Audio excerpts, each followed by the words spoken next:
There. I'm actually glad that I caught that. I switched over screens and I immediately seen that it was muted. I'm like, I almost got myself. What's up, chat? Welcome back. Welcome back. We're already having technical problems, but thankfully I catch them this time, and that's good. That means they're not problems. They've been stopped before they began. But what is up, chat? Hope you guys are doing well. Welcome back to yet another live stream of me yapping about anime. Always fun to be on here with you guys and chat it up. I think my chat has everything in it except for Rivet Grey Rat. Adrian, you weren't on there, but yes, you're first on YouTube. Pog. Yes, Pog. Hope you're doing well, man. Son, what's going on? Hi, welcome to the stream. Just Fun 12th. Now here's a question mark. What did you write, Justin? Or Justin? Just Fun. I just assumed it was Justin. In YouTube, it has a translation. It says 12th. And then on my streaming chat, it says 12th IG, and I thought it said I guess. So it makes me wonder if if it's literally saying I think I'm 12. Did you say 12th, I guess, or did you say just 12th? Because if it's I guess, then yes, celebration. Thank you so much for being here. Wait, try, fail. What's going on? Cat. Carl's, what's going on? Hello. Frockington, hope you're doing well. Baron, hope you're doing well. Thank you to this come to the stream. Desmond, what's going on? I here to yap about my favorite blue small girl. You mean Shizuka? Shizuka's not blue. Oh, that Shizuka. Yeah, technically. Is she up here? She's right here. She up here. She got her little spot over here. Nima, what's going on? Welcome to the stream. Hoping to, pretty much holding it up over on the Twitch side. But anyways, yeah, it's been a week. I unfortunately haven't really gotten too much stuff done this last week, but still wanted to get on here and chat with folks as my dogs are yelling at the delivery. Zoltar, what's going on? Here for Roxy. I have plenty of Roxy on the screen. Well, no, she's not above me right now. But she's on the actual browser right now, though. But I just realized literally before starting the stream, my hard drive capacity is like near capacity, and that sucks because hard drive prices are not coming down. Freaking AI, dude. The hard drive prices are not coming down. I've been literally watching every week, at least once a week, to see if there might be a sale or like the prices will stabilize so that I can get some more hard drives, because I have a 8 terabyte that I've already maxed out, and I think the last time I checked they have been like double the price, which isn't like insanely horrible, and I'm almost tempted to just pull the trigger on it now and just deal with the price, because it's probably going to only get better or get worse. I just don't see it getting down. I think it's going to just remain climbing. So I might just have to do it. I might just have to go with it, because I want to get, for those who don't know, I want to get like an entire RAID system to back up all my stuff. And to potentially make a media server. But that's like a completely secondary thing. It will only go up, yes. It's only going to go up, unfortunately. I need more RAM. The space, not my favorite. And my waifu. RAM, both the actual technology and the waifu. Yes. But yeah, it sucks. It sucks. It really does suck. But I've come to kind of accept that it's a normality now, unfortunately. And I think the thing that sucks most about it is that I think for like a lot of people, they're being priced out of like owning PCs now. Which, like, I think if I was still in IT, that would suck. Because I got into the IT field very early, and it was a lot to do with the fact that I enjoyed the idea of, I enjoyed computers, and I wanted to, like, go into the, consumer area, like the Joe Schmo, everyday person consumer area, and, like, help them enjoy computers more. And I think now, if I was still in that field, it would suck, because all the people can afford anymore, like really cheap computers that have like either like old gen RAM and platform and motherboards and everything like that, or just no RAM at all. There's computers that are running on literally like, 16 gigabytes or something like that, if anything, of RAM in them. Like, only the low amounts of RAM sticks are available anymore, and they're going to run out eventually. I'm lucky I got all my computer parts updated before AI started increasing their prices. Yeah, I got my... When did I get this computer? My Fairbairn computer. Was it, like, late 2024, I think. I think it was like 24, because I've had it over a year. And the scary thing was, last year, I kept having this problem with this computer. Starforge PCs, by the way. I kept having an issue where whenever the computer would go on standby or hibernate, I think it was just standby, it would not be able to come back up. Like, if you turn the computer back, if you, like, tap the keyboard or whatever, it just wouldn't come back up. And for the longest time, I was trying to troubleshoot with them, trying to figure out what exactly it was. And eventually, I got them to agree that it was, because it's pretty much, because I know the computer probably better than whoever I'm talking to on the phone or whatever, or the email. You have one of those moments as an IT person that you kind of figure it out before they do, and so you're trying to kind of guide the conversation to hopefully get it resolved faster. That's just the life of an IT person. Even though I have been in IT for like 5 years at this point. I was trying to guide the conversation towards the RAM, because I was pretty sure it was the RAM. And after a while, they agreed to go ahead and send RAM, but I had to prepay for it. The 2 sticks of RAM that was in there, which I think is like total 64 gigabytes. I don't remember anymore. I think it's 64 gigabytes. Those 2 sticks together as a combined 64 gigabytes was like $200. It was like $200. That same RAM, after I got it all resolved, and is now, like, I think late last year when I checked it, was like $1,000. $200, $1,000. So yeah, I dodged that bullet. Dodged that bullet bad. I'm using an old Mobo, 64 gigabytes DDR4 RAM, 100%. Got a TI, a 4070 Ti Super Ryzen CPU and fast all computer. That's what I mean. Like, whenever I talk to people about computers anymore, it's like, go old gen. Like, if you want a really good computer, you're kind of have to go back to DDR4. And you can get, like, the top of the line DDR4 for as long as it lasts, by the way. It's only a matter of time before the DDR4 is all out, because they're not making them anymore, if I recall correctly. Because it was standing by. Right. But no, yeah, it sucks. I think for me personally, it's impacted me because of the hard drive spaces, because I use a lot of hard drive space to, you know, store all my video backups and stuff like that. Even though I don't have them at high quality, I still have to have somewhere to store the backups. I mean, I have a thought process of just not backing up the videos. Like, it doesn't really matter that I have backups of the videos. I don't necessarily see YouTube going anywhere, nor do, if YouTube does disappear, do I care about that content? I think I might specifically, you know, things like, you know, the Meshuggah Monday series, I might want to keep that stuff. But, like, most of the stuff, I don't think so. Like, random news that I talked about, like, 2 years ago that's not even relevant anymore, do I need to keep that? Probably not. What's going on, John? Hope you're doing well. Welcome to stream. But yeah, that's my complaint. But yeah, today on the agenda, a couple things here.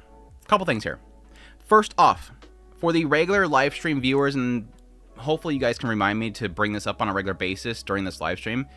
For my regular live stream viewers, next Monday, you'll see a live stream pop up. If you're not a novel reader of Meshuggah Tensei, don't watch it. I will have things on the screen and everything to remind people, but that's going to be a full-on... That'll be a live stream just for the Meshuggah Tensei, or Meshuggah Monday viewers. So it's going to be like us talking about everything Meshuggah Tensei, novel, everything. So it's going to be full-on spoilers. So if you're a regular live stream viewer and you have not read the Meshuggah Tensei series, avoid that live stream. Avoid that live stream. But, yeah, other than that, what else does I have to announce? There was something else, and I forgot already. Bungo Stray Dogs Season 2 Bungo is so underrated. Can't wait for Season 6. Feeling like it's going to be as big as the Season 8 of My Hero Academia. Yeah, I've said it before. I love everything Bungo Stray Dogs except for Season 1. Season 1's the only thing, and I kind of want to go back. I was talking about this literally last week. Last week I was literally talking about the fact that if you look at my ratings for Bungo Stray Dogs, like every single season is like 8 to 10. except for season 1. Season 1, I think it's like a 6 or something like that. Like, I just didn't like it. I didn't like it, and I was really happy that I stuck with it, because once season 2 started, this series took off for me. I mean, the main series, but not the extras, so it's fine with it. Yeah. I mean, there's gonna be some characters we're gonna bring up, especially like characters that aren't like that are. I don't know how to say it. There's gonna be some characters that are literally only in the side stories. They're in the mainline series, but they're expanded on the side stories. Thanks for the heads up. We'll avoid it. Mushoku Tensei is on sale on Audible right now. Nice. Does it include redundancy spoilers? Yes. Everything. Even stuff that he didn't even publish. Even stuff that's not been published. Season 5 is the best. Dude, Season 5 was incredible. Season 5 was crazy good, dude. Season 5 was crazy good. Season 4 and Season 5 were absolutely incredible.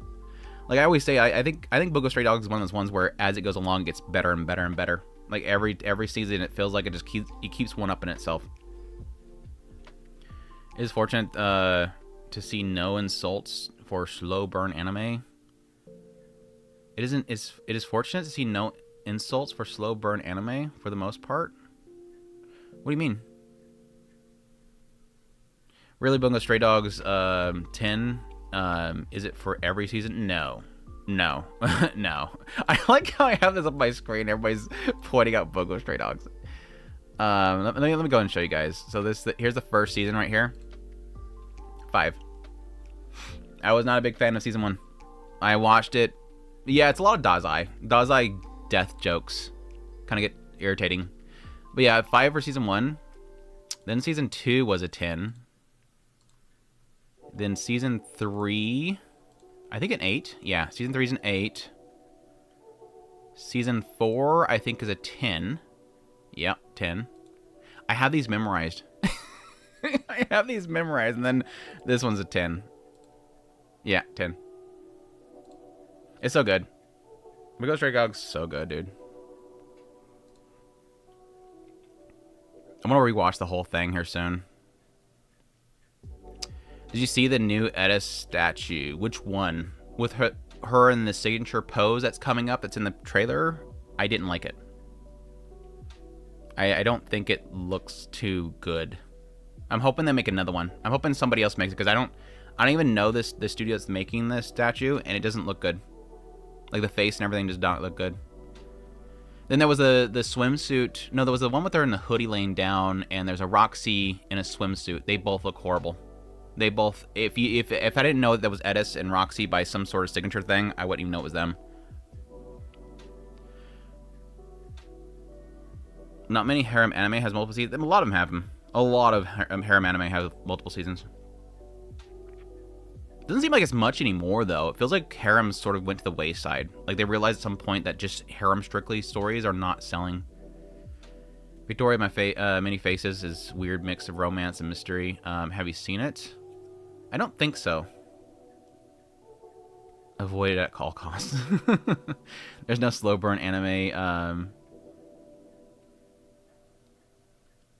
No slow burn anime slip insults. Yeah, I'm just not understanding what you mean. Sorry. Spoilers are redundant, guys. Shut up. Thief season 1 is like a 7 or 6 for harsher people. Yeah.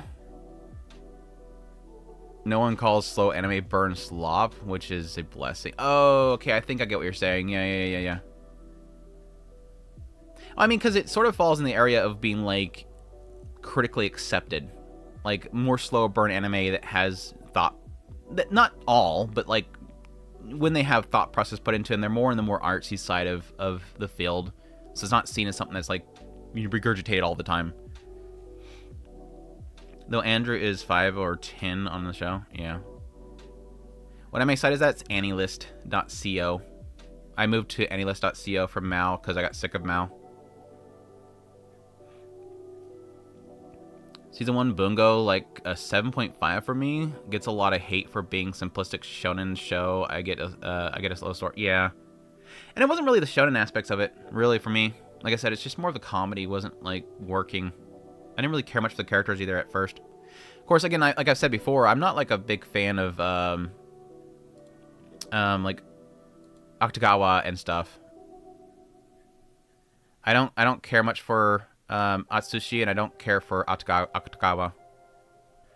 Those two are like easily like my least favorite characters of the series. Everybody else I love. I literally love every other character. Like any character on the screen, I adore. But just those two characters I just don't care for.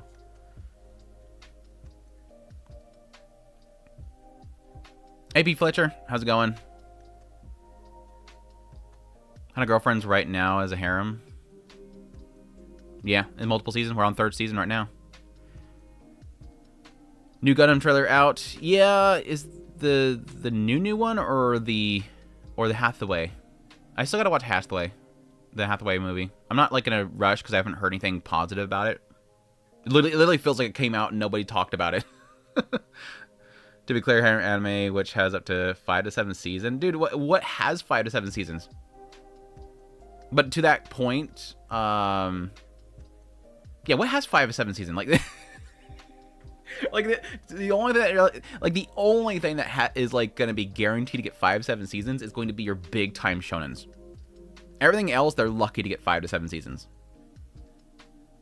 Like that's crazy feat to get 5 to 7 seasons.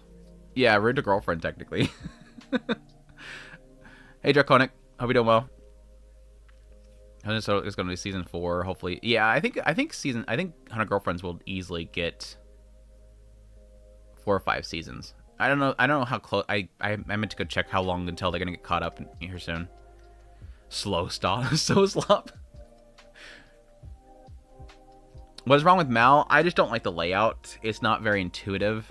It's dated. Like, especially for what I'm doing here. Let me show you.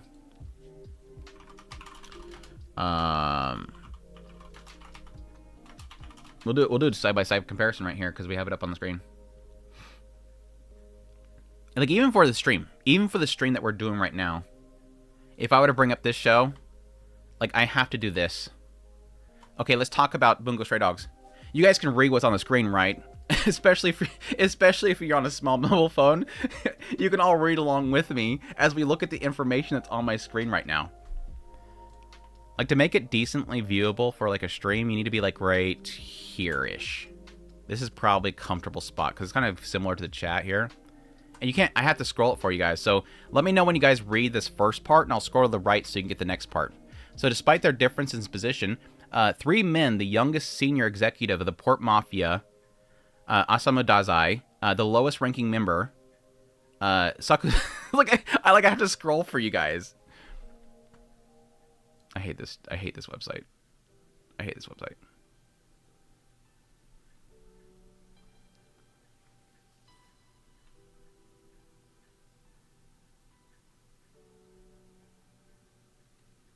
Because of malpractice, Nemo, stop, dude. Nemo, stop, dude.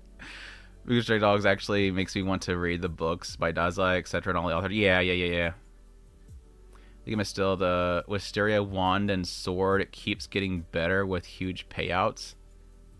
You think I misjudged it? Oh, I mean, it's my opinion, right? Welcome to my opinion. It's different, right? I get Rampo and Dazai and great leads. It's not just simple shonen, guys, especially beyond season 2. Oh, yeah. Bungo Stray Dogs? No. No.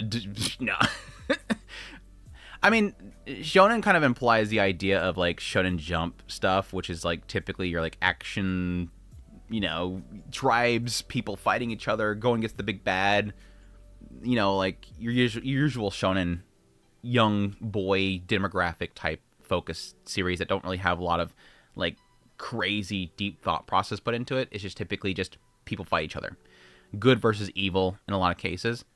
But no, Bungo Stray Dogs is like, it's got superpowers and fighting in it, but it's like there's so much more to it. It's a lot of you know, the Port Mafia and like the different societies, the powers they have, all that kind of stuff. A lot of betrayal in the past, wanting to accept the powers or not, that kind of stuff.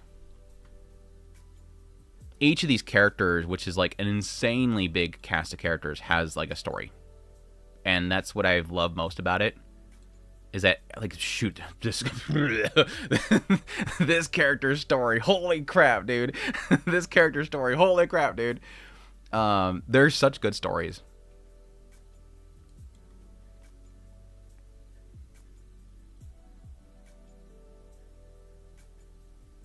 I get Rampo and Dazai were great leads. Yeah. I really like Rampo. Andrew gave season 1 of a 5 because he was still young and didn't understand much about anything yet, right? Tanya's so peak. Yeah. Natsume has 7 seasons. Yeah, Natsume's Book of Friend has a lot of seasons. It's really good. It's really good. Hard pressed to call it a harem though. Doing great. Good. Rent a Girlfriend and Day Live fans in the 5 seasons. Yeah. Rent a Girlfriend so far is a 6. Also, Day Live is 5 seasons. Yeah. Honestly, I wish more shows got more so we can finish the story. I prefer watching than reading. Yeah, I meant to like make a video a long time ago. Oh my gosh. Completely forgot about this. I meant to make a video a while back, especially after it kind of seemed like the whole concept about isekais became like a big topic again. Because it feels like for the most part isekai is becoming a little bit more like people just deal with it, you know, being so prevalent, and at the same time I think it's kind of falling out of popularity. It does seem like with each season there is less isekai. There's still a lot of isekai, it just seems like there's less. Like not even like 10% or so, maybe 15, 20%. But I meant to make a video that was really talking about the fact that I don't think necessarily the idea of isekai as a concept is a bad thing to keep using. And the existence of it isn't inherently bad. The reason why it sucks so much and why it feels so bad is because they're not going beyond first season. It's like it's an overall like industry problem, and it seems like it's getting better. It feels like a lot more shows are getting sequels, but for the longest time it feels like a lot of series don't get sequels. And the problem when it comes to isekai is that there's so much setup that you never really get to like a good meaty part of the story.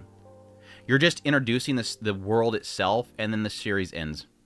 And the next isekai comes out, and the guy gets isekai, and it explains the, you know, introduction to the new world, and he goes in the new world, and then the series ends. And then the next isekai comes out, and it does the same exact thing. It's like every single one of these new isekais coming out with a single season is just introducing the world, and then it's ending. Rather than getting to, like, hopefully, you know, later volumes getting the you know, the good stuff of the story.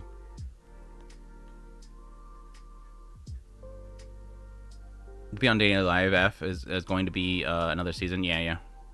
Another Danmachi. Would you pick up Girls in a Dungeon? Has season 5 season? Yeah. You didn't vote on Mount? No, I don't. I only really started I mean, I've done some scoring on Mal, but for the most part, I haven't really. Most of my scoring has been updating on AniList. That's why we've had like a lot of these sessions of me fixing my scorings on AniList.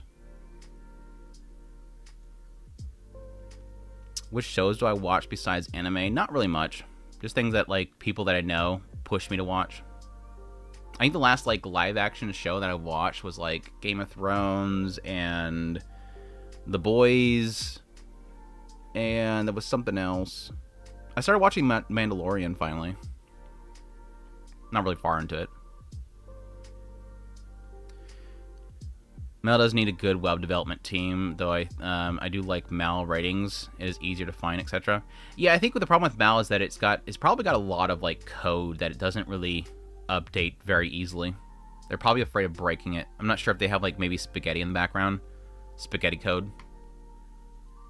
I'm assuming that it has spaghetti code because I feel like every single time somebody buys them out, they talk about upgrading it and they never do. It's like it still looks like it still, you know, has always looked. Not that I want it to do like a high dive update, but I would like something similar to AniList. I think AniList looks good. It's not too much. I mean, it shows like Bacano and Durarara with mafia vibes and powers. Yeah, I think Bungo Stray Dogs comparison to Durarara and Bacano is very, apt. Modern Times has a little bit of Victorian feel to it sometimes. Superpowers that are in like a normal setting. Yeah, the Armed Detective Agency. Yeah. I like most anime I saw to get more seasons if the story is successful enough. Yeah.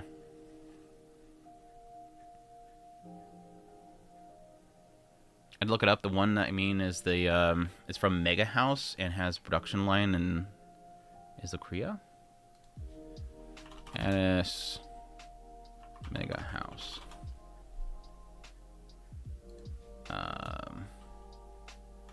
Mega Ami. Yeah, it's horrible. Yeah, it's that one. It's horrible.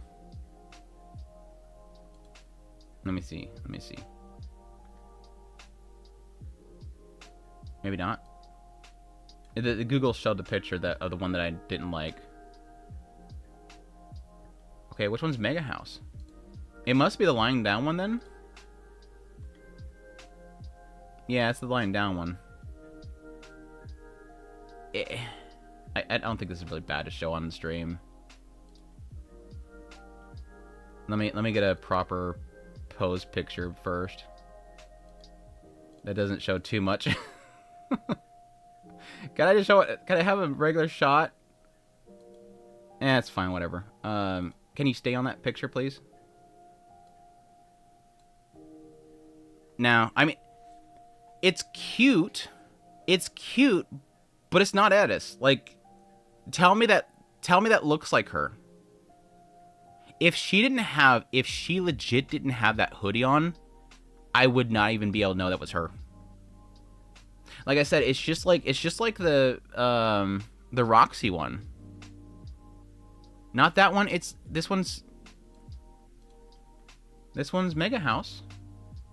Is there two Mega Houses? I guess they could have two Mega Houses. Oh god, that one looks worse. If this is the one you're talking about, that looks worse. Are you talking about that one? That one looks horrible, dude.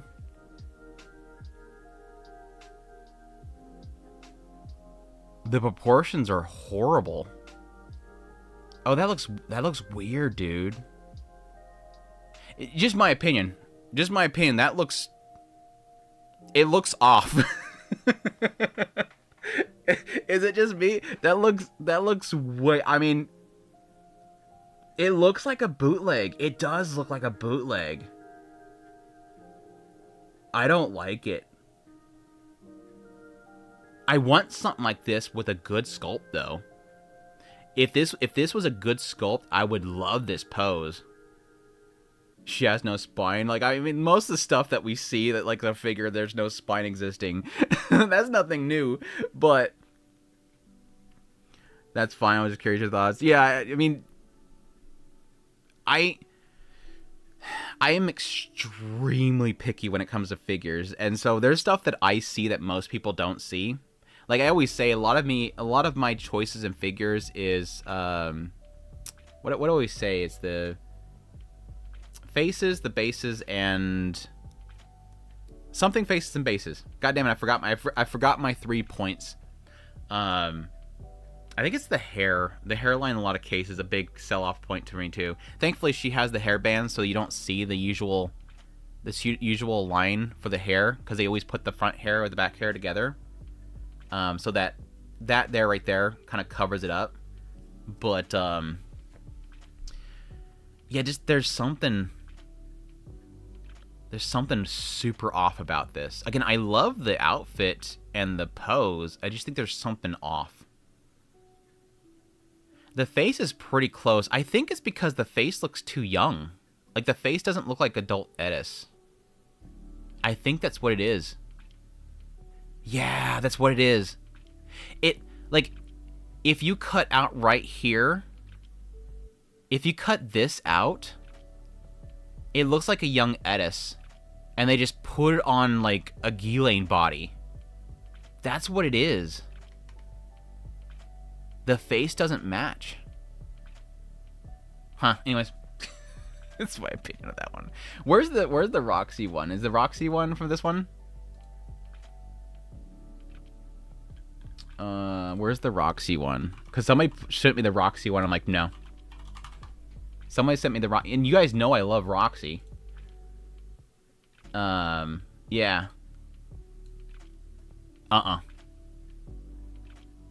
It's cute. It's cute, but that's not Roxy. Like, it doesn't even... It barely looks like her. It barely looks like her. Like, my point that I made to people is that if you took this hat off and you sent me a picture, I probably wouldn't even know that was her. I legit would not know that was her. The eyes are pretty close to her, but it's just not. Like, her face does not look like Roxy. Yeah, it doesn't look like her. It's cute. I would love this. Getting a great pose and everything like that. It's just there's a... The sculpt's off. Zymor, thank you so much for the 20. Thank you. Hope you're doing well. Thank you so much for your support, man. I really appreciate it. It means a lot to me. It's actually a lot. Oh my gosh, dude. Don't sneak up on it. She too peppy too. Yeah, I mean, I don't always care for her to always have maybe like a droopy look or anything like that, but like I do kind of want that aesthetic that you typically get with Roxy. That's just like the bunny one that's coming up that I technically did order. Let me see if I can find it.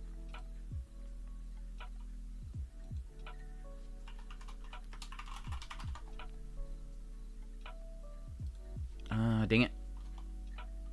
Gerdia.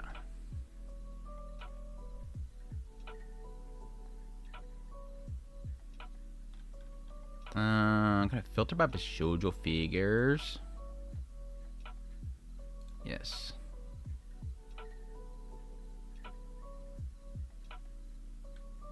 Okay, they didn't delist it. I was gonna say they didn't delist it. Like, even this one's kind of a struggle. This one's kind of a struggle for me. Like, it is... This one looks a lot better as a Roxy. Like, I can see the face and everything like that. The only struggle that really is that it's a very plain figure. Like, there's no... They didn't put much thought into, like, a pose for her. But it sort of does match her in the idea that she doesn't play into it. It's like a Roxy just put it on and she doesn't really play into it too much. Even though it's sort of counter to her story because she typically likes to experiment in things like this. She likes to look into things like this. If it's something that he wants, she's willing to kind of experiment with it. Yeah, the color I think is probably one of the bigger problems too. I don't like the white bunny outfit. It's too close to her skin color, so it just doesn't really stand out. If she had like a tan to her, I think it would be better. But yeah, the color choice is odd. The color choice is very odd.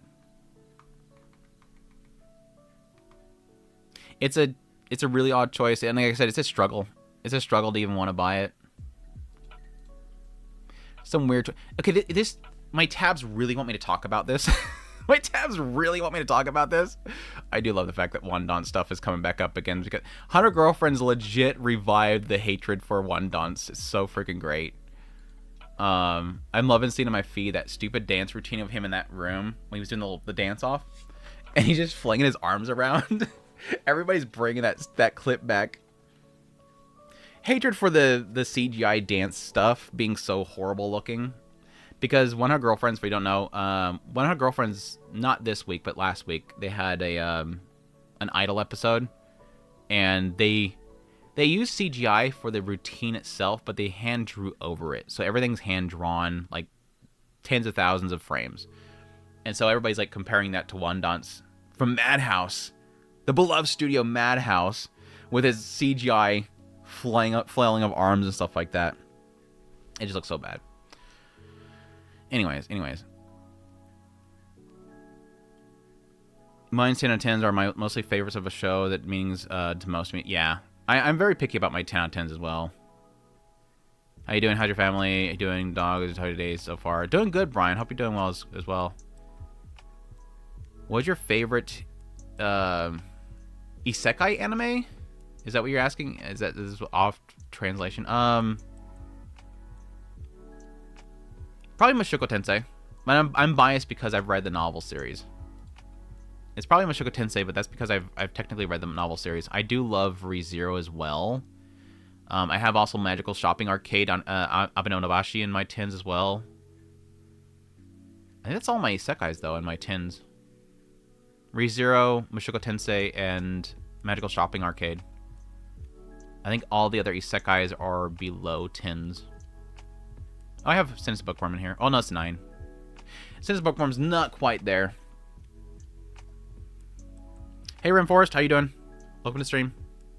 Steampunk anime is limited. I think we need more. Need more. I 100% agree. That's why I liked. I think that's why I liked Kaminari so much. Which that came back very recently, by the way, with that clip of her fighting in the little room with her makeup. Looks super good. We're still waiting for No Game No Life. It's not happening. It's not happening. I'm sorry. It's not happening. Cyberpunk? Solar Punk? What is Solar Punk? I don't think I've ever heard of Solar Punk. Is it like solar powered? Everything has dishes on them? Oh good, haven't missed much. Alright, missed. How's it going, you missed? There's all older shows that remakes of that the industry still withholds from us. Yeah. Tossing out to see it makes money. And if not, production committee walks away. Yeah.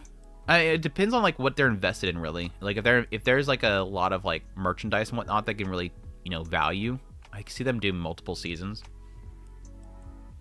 Even Fantasy Harem Stories have having a hard time with the second season. Yeah. Oh damn it! Jump forward. Ren Forest, thank you so much for the membership. Thank you for your support. I appreciate it. Thank you. Enjoy your emotes that are soon going to change to Cinefa's Bookworm here soon. For now, it's Mushoku Tensei. I think more anime would get more seasons if anime discs didn't literally cost months' rent to buy a single season. I don't really follow that too much. Just because I think there is a value. I think for Japan, I think they sort of priced themselves out of physical, but it was sort of like a collector's thing. But even then, it's like the collector value of a lot of Blu-rays have gone down. There's a space problem they have for a lot of people to own a lot of physical media. So I don't necessarily think that if they brought the cost down on the Blu-rays, suddenly it's going to make a lot of money for the industry. People just don't collect them anymore. There's a lack of wanting to collect physical media for a long time. It's booming in the West. Like we've seen, like in Japan, it's very profitable to sell Blu-rays, and again, they were selling them at a high cost. But the amount that we're selling every release of a series went down. I think it's because we have a high saturation of shows too. But in the West, we were seeing a boom. Like over here, physical media was going up. People were wanting to buy physical media. But over here, of course, it doesn't sell for as much. So they're not making as much money over here. But like, if you look at the chart, do I have it? I can literally show it to you. I don't know what I'm talking about. I can literally show it to you. I could literally show you the numbers. Where would I put it? I have a chart. Hold on. I have a chart. I may have a chart. Is it here? I found it. It should be in this one. Wait, I have 2 of them. What's the other one? Angie's busting out the receipts over here. Oh, it's the other one's got the value of it. Okay, the other one's the total value. Bagunk. Oh my gosh.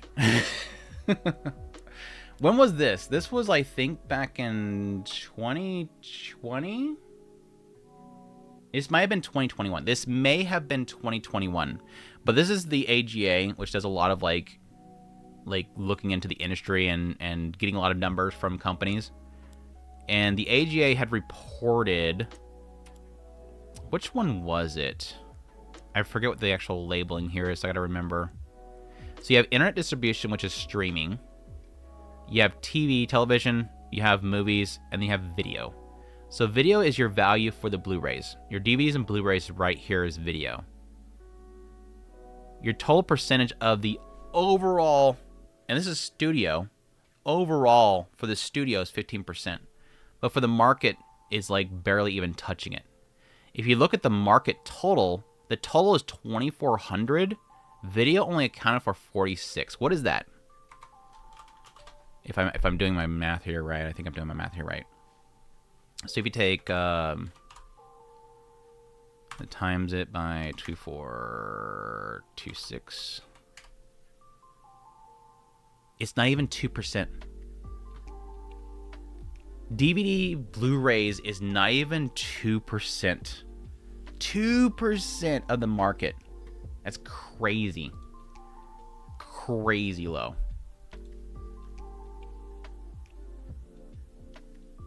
Which makes sense, right? Because they're making money, like high massive amounts of money by selling the licenses and whatnot, versus like again making a couple bucks from each Blu-ray that they sell. Shiku's must be someone else. Stop. And this is a tomboy. Yeah, that's true. Bootleg almost. She's a spine. There's all the stuff from this figure. Hold on, let me skip forward here. If I skip somebody's comment, you can come back. I think this is mostly about the figures.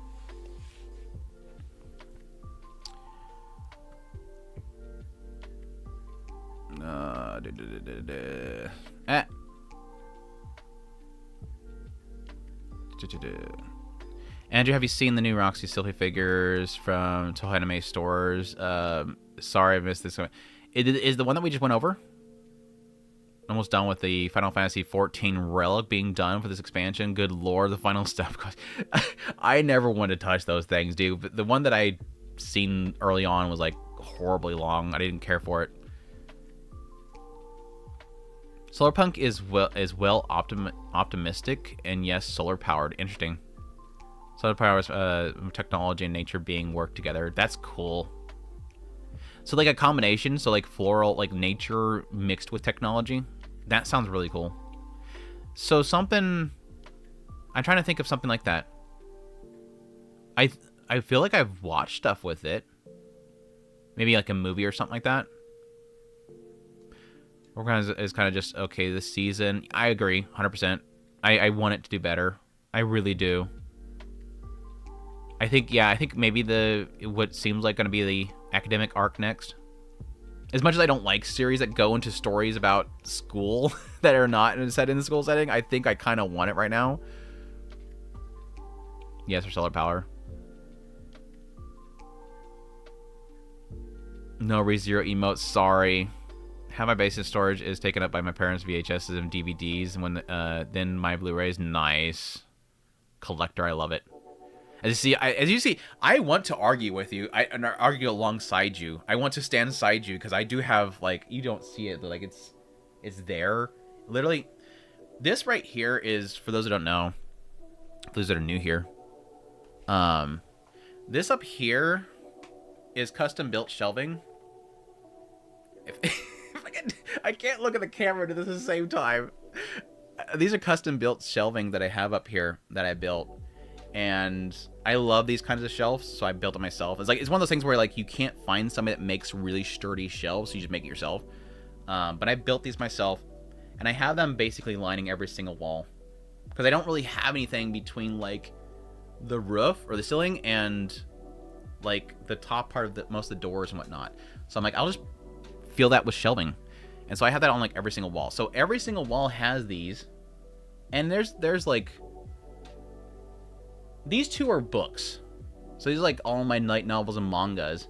But those other two are Blu-rays and DVDs. Then I have what you have behind me right here. You have these two shelves over here. I have a shelf over there as well. One of these days we'll do a tour, but I'm with you. I'm with you 100%. I'm with you. Permanent Iron Forces is number 12. Number 11, 12 was Clockwork Planet. Do you think Mushoku Tensei in season 5? It depends on if they do a movie or not. But yeah, I would assume that's probably going to take another, like, 5 or 6 years. Japan have more people who support physical media. I don't know, because we don't get Western numbers. We legit don't get Western numbers. Japan, you can get, like... Japan, there's a lot of, like, groups that will actually communicate to, like, multiple different storefronts and find out what they're selling. And they aggregate that information. But they don't really have that for the West. The West don't really have people, like, broadcasting numbers. The West is very, like, hush-hush about sales. It sucks.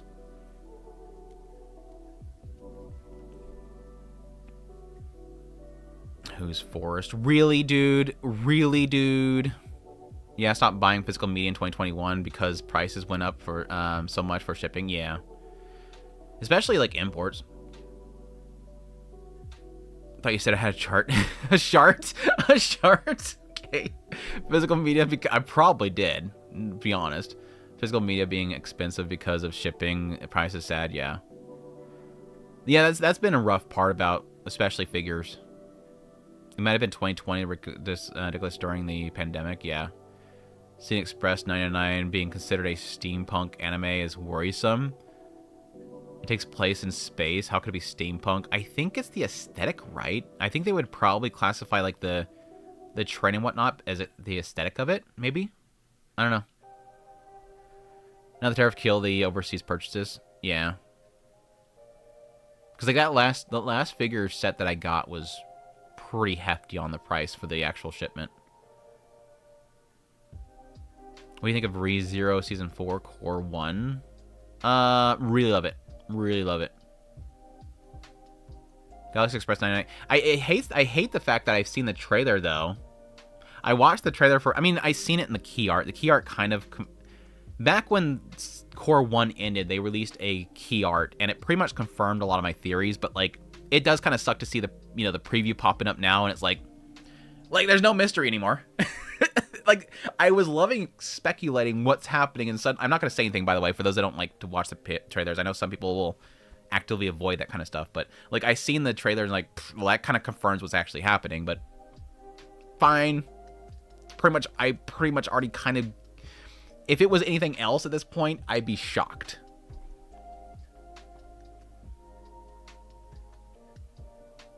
Core 1 would be better than Core 2 would be better. Like, it almost sounds like you're, like, being apologetic for Core 1.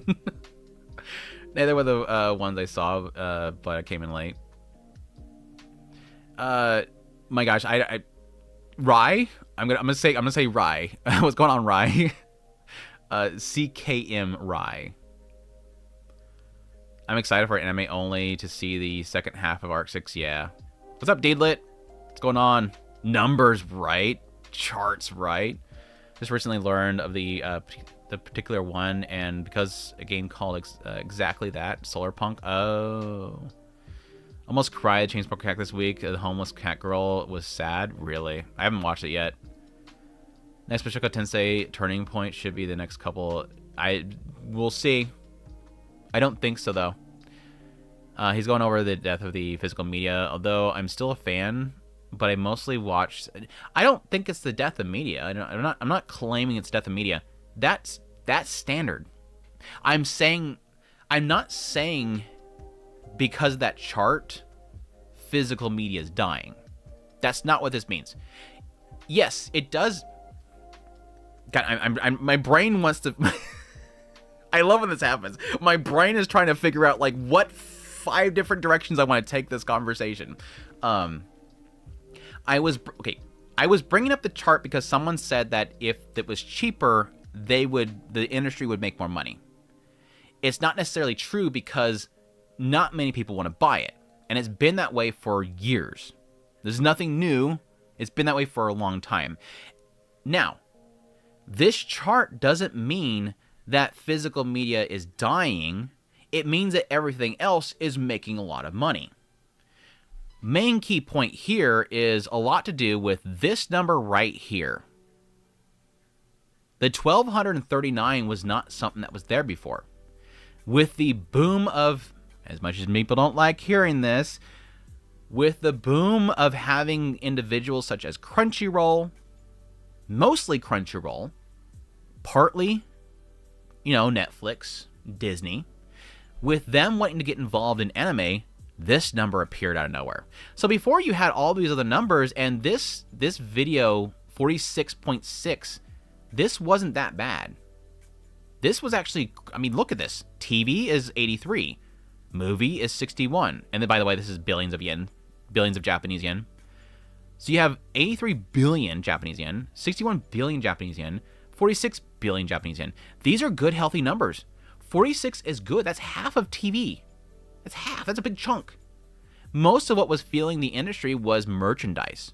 Anime was making, for like production companies and whatnot, it was merchandise. They wanted to make money with merchandise and other things like pachinko and stage events right here, live entertainment.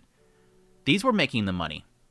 And then Crunchyroll shows up and they go, hey, we want to pay for anime. Bam! 1,200 hits the market. This is why I think people don't want to give Crunchyroll enough credit. That's Crunchyroll. That's Disney. That's Hulu. That's Netflix. Well, overseas distribution is just money is being pumped into it that way. And yes, a big chunk of this is going to be things like Demon Slayer and stuff like that. The big dog shonens and whatnot. It's going to be a majority of that. But this isn't to say that video is dying. It's just that this became their focus. Overseas distribution is what they love. This is just icing on the cake anymore. It used to be a time where, yes, that video was big. That was legit big. Because you guys all seen it, right? Back in the day. And it took a while for people to stop saying this. But, like, a while back, before, like, distribution over the West became really big, and anime started really, becoming the colossal that it is right now, you often heard that a lot of studios make or break based on them having a successful physical distribution. Like, the Blu-ray sells a lot. It's like you still see people popping up and saying, look at how much this show sold in Blu-ray. The Chainsaw Man thing. Oh my god. I hated hearing about how Chainsaw Man didn't sell much. There was this prawn of Chainsaw Man that sold more than Chainsaw Man. For one, there's no proof that even is true. Because, again, they technically sold it exclusively on the Mappa store with exclusives, and the numbers that people were releasing did not include the Mappa store sales. The only data that people had access to was physical, like, stores and whatnot that sold it. But when people were saying, oh my gosh, Chainsaw Man didn't sell much, look at this chart. Chainsaw Man made a boatload of money from Crunchyroll. And the reason I know that that's true is because if you look at back when Crunchyroll first started, if you look back, Crunchyroll advertised Chainsaw Man. How often do you see Crunchyroll advertise anime? Like, when you're on YouTube, how often do you see, like, an anime advertised by Crunchyroll? It's only, like, Demon Slayer. It's Chainsaw Man. That's really it. Crunchyroll was advertising Chainsaw Man like crazy because they probably paid a penny for it. Anyways. That's my TED Talk. Thanks, chat. Soul Leveling 2, yeah, I would imagine Soul Leveling's got a lot of advertisement going on right now. Or it has been in the past. Because it's big. It's big for them. The anime convention in my area had any figures, and mostly Funko Pops, Pokemon cards. Those anime figures would be Chainsaw Man, yeah. Big money. Mappa made a lot of money with it. They didn't make as much as they wanted to. They said that. But they made their money back. They didn't make bucos of profits, what they wanted. So. Anyways. Apprenticeship anime exists. Looks like your parents got a nice place for you to be full-time. Is it a nice place for you to be full-time? No. No. A lot of my figures and stuff like that is mostly from, like, my previous job. My previous job, I had a lot of a disposable income. So I bought a lot of stuff. Man, that Chainsmoker Count episode really quite a depression. I've heard. Do you think Mushoku Tensei ends in season 5? I think I had that already. I got the entire Mushoku Tensei novel series from a friend for only $80. That's nice. He never read them. I'm at volume 4 right now. Yeah, because I think if you add it all up, that's like close to retail. It's probably like $250. So you got a pretty good deal there. They need to shore up those Pachinko numbers, right? I stopped bullying when Right Stuff got taken into the guillotine. You stopped buying when... Oh, yeah. It's hard to buy anymore. I mean, there's plenty of other places to buy from. Like, Sentai Filmworks, the big one. I would recommend Sentai Filmworks. Because their sales there were often cases cheaper than... Definitely Crunchyroll. In some cases with Right Stuff. How big the shipping fees are to rely on digital media purchases, yeah. My physical is mainly light novels now. Galaxy 99 got a rating of 1 stars in TV Guide. Ugh. When I try new shows or the anime, I get bored easily. That's rough. I mean... either burnt out or trying to find that one show that might actually click for you. If it's cheaper, that doesn't really cost the production, yeah.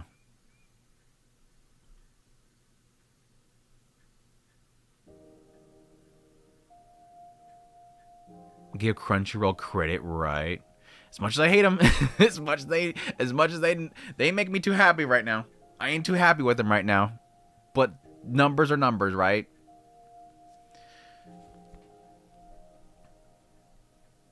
For running a tourist business, I'll pass. Well, I mean, if you have counterpoints, let me know. Why would I pay for something that isn't available in my country or the contract runs out? Right. I agree. I'm not saying they're flawless, and I have a lot that I hate with them, but I'm just saying the numbers are the numbers. I'm just saying Japan sees it. I think that's sort of the unfortunate thing. Like, we can over here have the debate back and forth whether or not you want to like Crunchyroll or not. I'm not saying to like Crunchyroll. I hate a lot of what Crunchyroll does, especially what they did to Right Stuff. I think Right Stuff was easily one of my favorite companies of all time. They had a love and passion. I'm gonna bring this up again. I'm gonna bring it up again. Y'all get me on this again. Yo, get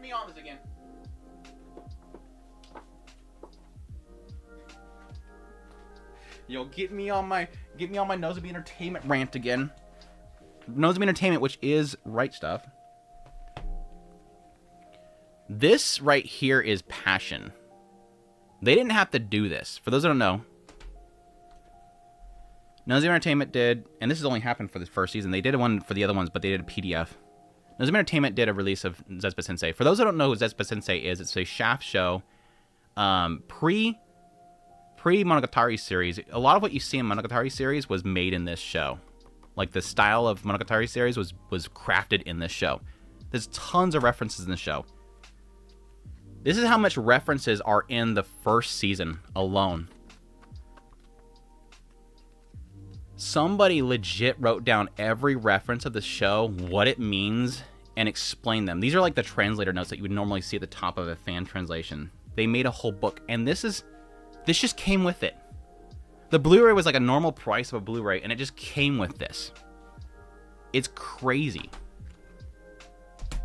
And then, of course, once Funimation decided to get rid of this show, they did interspecies reviewers. We legit probably would not have had this if it weren't for them. I love Nozomi Entertainment, and it just sucks that we lost them because they had like a passion for anime. So no, I don't like Right Stuff. What I'm saying, put aside our arguments over here in the back and forth, whether or not it's good for the industry. I'm saying that the producers see this number. They don't care that they didn't do... Japan doesn't care that interspecies reviewers wasn't done over here or released in Blu-ray. They don't care. Why? Because they don't see the money. All they see is this number. Japan sees 1,239. They don't know that we're talking about subtitles. They don't know that they're, they put the patriarchy comment in Maid Dragon. They don't even know that happened. They don't know what kind of butchering they do on the subtitles. All they know is 1,239 billion Japanese yen. That's my whole point. That's the only reason I brought that up. I'm not defending Crunchyroll. They can shut down tomorrow and I wouldn't care. It would destroy the anime industry. I think it would legitimately destroy the anime industry. You would see a massive pullback on how many shows are made. But I don't care about them as a company.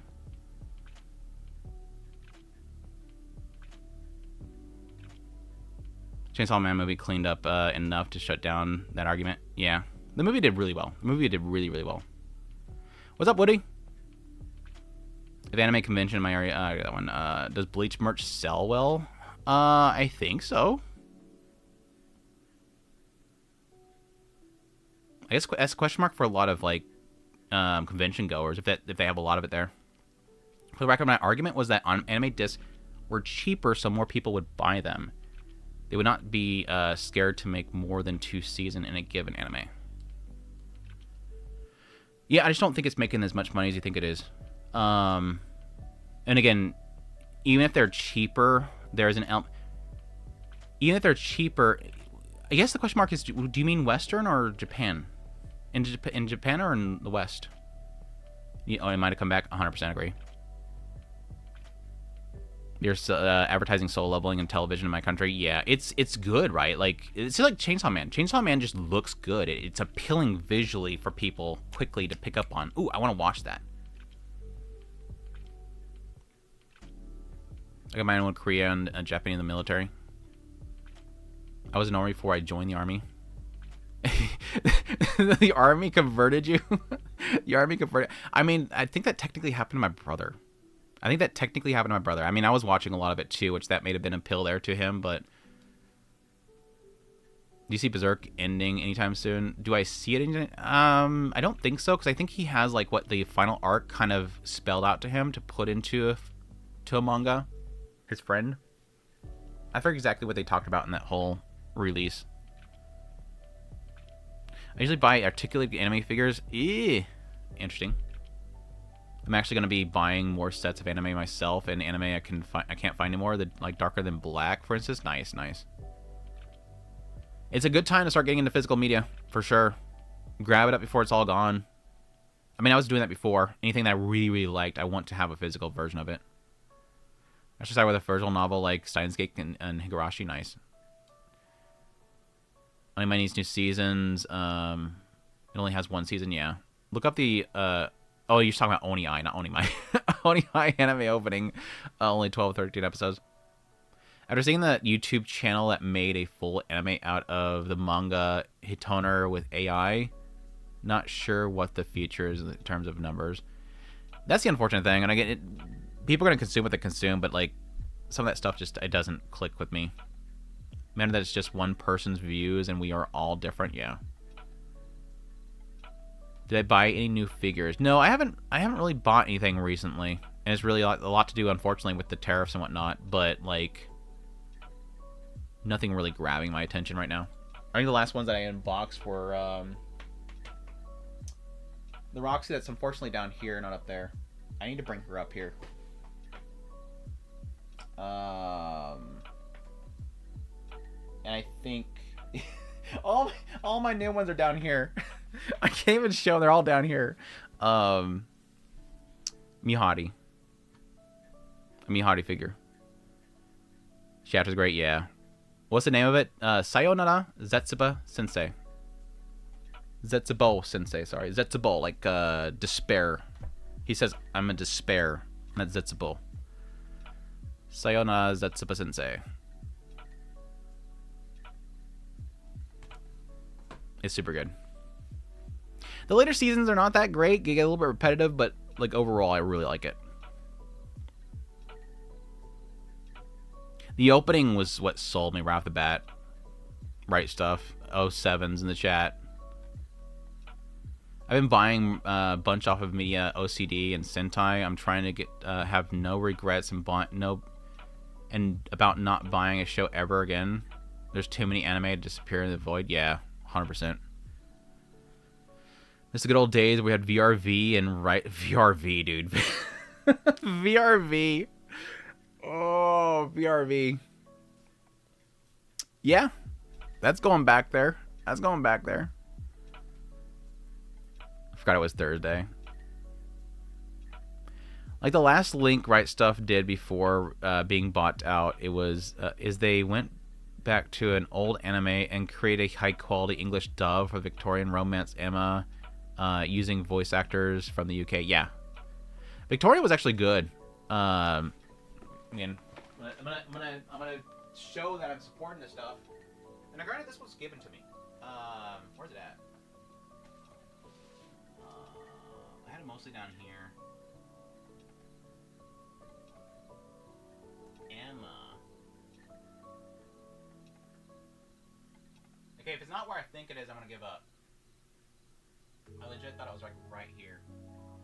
Is it behind my Acti desk? No, it's not.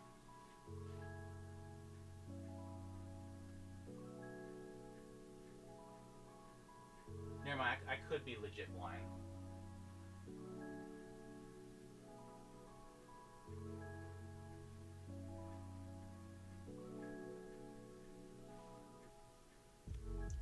I have it. You'll just have to believe me. I have Emma, because they legit sent it to me. That's the other reason why I don't like Right Stuff, by the way, or Crunchyroll, by the way, is because I had a good bond with the Right Stuff people in Nozami Entertainment. And they sent me Emma. I really liked Emma. The dub was really, really good. It's a really good romance series. I think I pretty much rate it pretty high. It's easily one of my favorite romance animes of all time. Like, Danger My Heart obviously destroys it. Absolutely destroys it. But it is one of my favorite romance series of all time.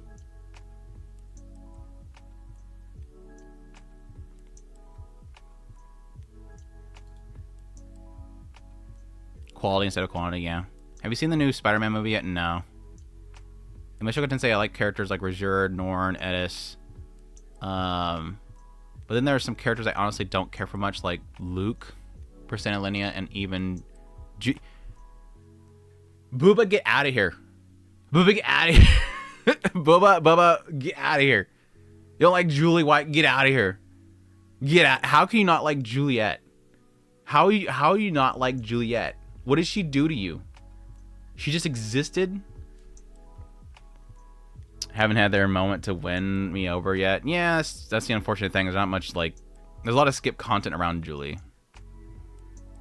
And a lot of Persona and Linea's, like, antics are kind of cut out, too. Luke... Luke, I'm not going to defend. I have never liked Luke. I have never liked him. Ever, ever, ever, ever. I will never like Luke. I just don't care. I just don't care. Luke is easily my punching bag of this series. I just don't like Luke. Never liked him. Ever since the first day that he shows up, never liked him. I mean, Japan, yes, and it has nothing to do with how much of the market share disc gets, but they see each season selling worse and less, killing their desire to make longer series. Okay, so my answer to that would be this. Okay, so yes, part one, and this is, you'll see this for anybody that wants to know what sort of a value of the cost of Blu-rays are. Look at Aniplex releases. Aniplex releases is a perfect example. So there's going to be a stream of me getting up every single 2 seconds. Ooh, these are good. These are good. These are good. These are good examples. Right. Yeah. For anybody who's had the pleasure of buying a physical release from Aniplex, you'll know the woes of Japanese folks. This is like... Aniplex releases are pretty much almost one for one. Not one for one. They're pretty close to one to what Japan gets. So Japan will have this happen. A Blu-ray release for a series, it costs $60, $70, and you get like 3 episodes. This is people that buy Aniplex releases and go, holy crap, that's way overpriced, but I really want that series. This is what Japan deals with for your random isekai series. Like, I don't know if this for 100%, but like, for example, Vending Machine Isekai. 4 episodes for $60. That's Japan. For like your random crappy isekai series. So this is like, this right here is standard fare, and they get like these really like thin chipboard boxes that are not even that thick. You're just paying like a fortune for like this really cheap release, and they don't even get like these. They'll get like digipacks where it's cardboard. Usually, whenever you see these little art cards that come with these, that's usually the art that they have for the digipack. So this is like a thin cardboard, and there's like a disc holder glued onto it. They're super cheap. They're super cheap.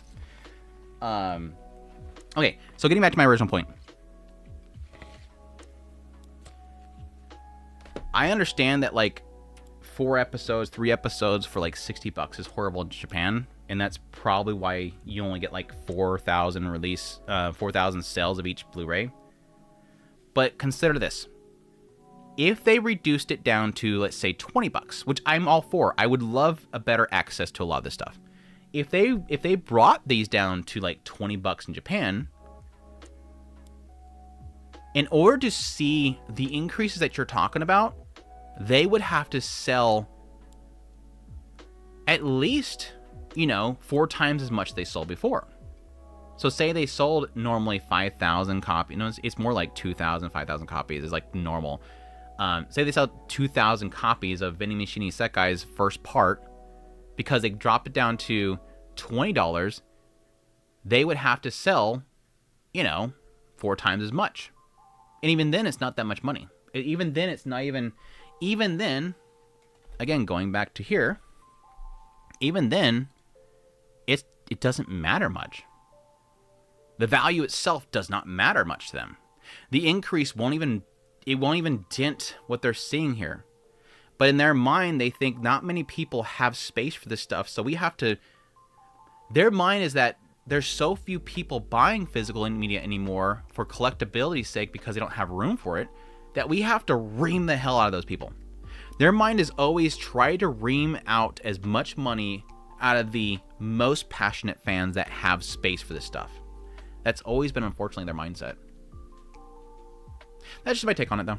But thanks for clarifying, though.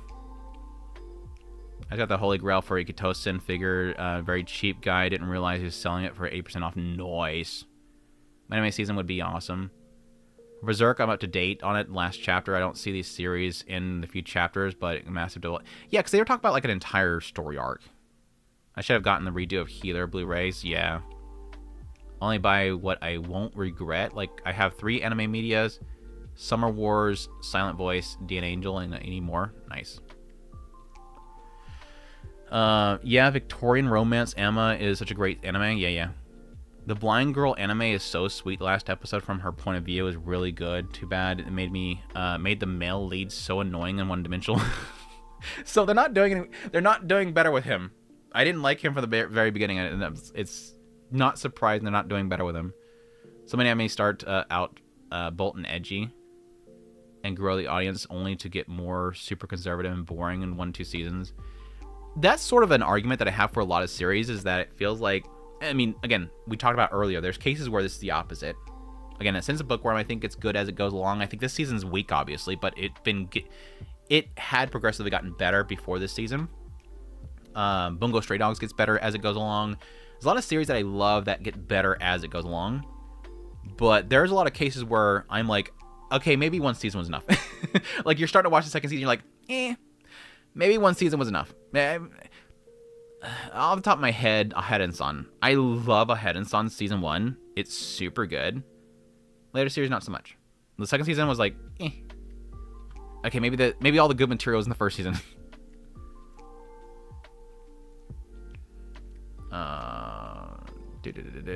Lost my spot again.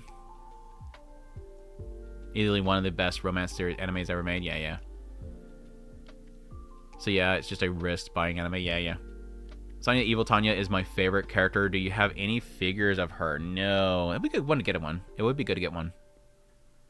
Do you hear about the Japanese But be honest, I never got one because I wasn't like a massive fan when Season 1 came out. I actually went back and rewatched it and enjoyed it more now than I did back then, but I've never been like a super fan of Saga Tanya Evil that I'd want like a Tanya figure. There's other characters, there's other Aoyukis that I would rather have before Tanya. I think it'd be good if you can get a good like sculpt of her. Did you hear about the Japanese politicians saying that there was more censoring that there was more censoring in the US? Japan will follow suit. Any thoughts on that? No, I haven't seen that. I'd be shocked if a Japanese politician said that, because it would be completely counter to what they've been saying up until now. So I'm guessing it's just like a rando. Rank Dangers in My Heart versus Fruits Baskets versus Clannad. Danger in My Heart, like for romance? Danger in My Heart first. Clannad first, Fruit Basket. I like Fruit Baskets. I like Fruit Basket, but it gets so repetitive. Like, I think it's a beautiful series. I especially like the remake, but like, god damn, it gets repetitive. It gets super repetitive. Like, it's just, it keeps going in a circle. It keeps going in a fucking circle. I love it. It's got some great subject matter to get into, and a lot of that stuff hits hard. But in between there, it's like, stop talking in circles. My favorite romance series will be Clannad. Yeah, see, Clannad, I don't think I personally, like, love it as a romance. It's a rom-com. I think it's great as a rom-com, but I don't see it as, like, romance until, like, the later parts. And it's really, like, tragic, heartbreaking romance. Luke is a bad character. He's not a bad character. He's just not likable. And he doesn't really do much that I like. He's not interesting to me. The only time I liked Luke was in the anime was like when he told Sylphie to deal with his issue between Roxy and Rudius. Also, this day, the most historical actress anime ever created, and it's so. Oh, Emma. Yeah. It is really well put together. It feels like a lot of the work that was put in that was very respectful of the stuff. Dan's very pricey, yes. Kind of appreciate Sentai Filmworks pricing and releases. Yeah. As I said, I highly recommend Sentai Filmworks, and they get a lot of releases. They were doing a lot of releases for Crunchyroll for a while, and also I'm hoping in the future they will start doing more. I'm hoping they'll do more in the future.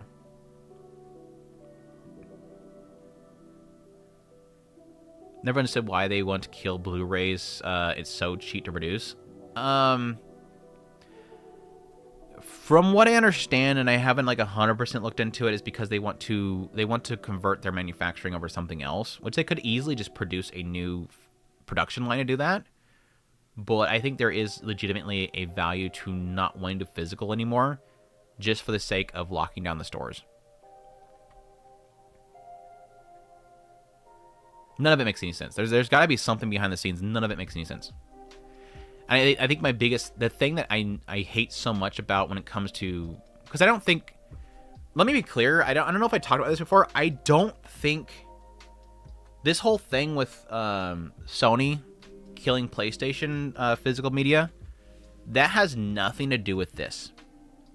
There is a misconception that a lot of people have that Sony owns Blu-ray. Sony does not own Blu-ray. They are a part of the Blu-ray, what's the term? Consortium? They're on the board for the ownership of Blu-ray, but they don't own Blu-ray. These discs are like, the license to use Blu-ray comes from a group. Let me see if I can find it.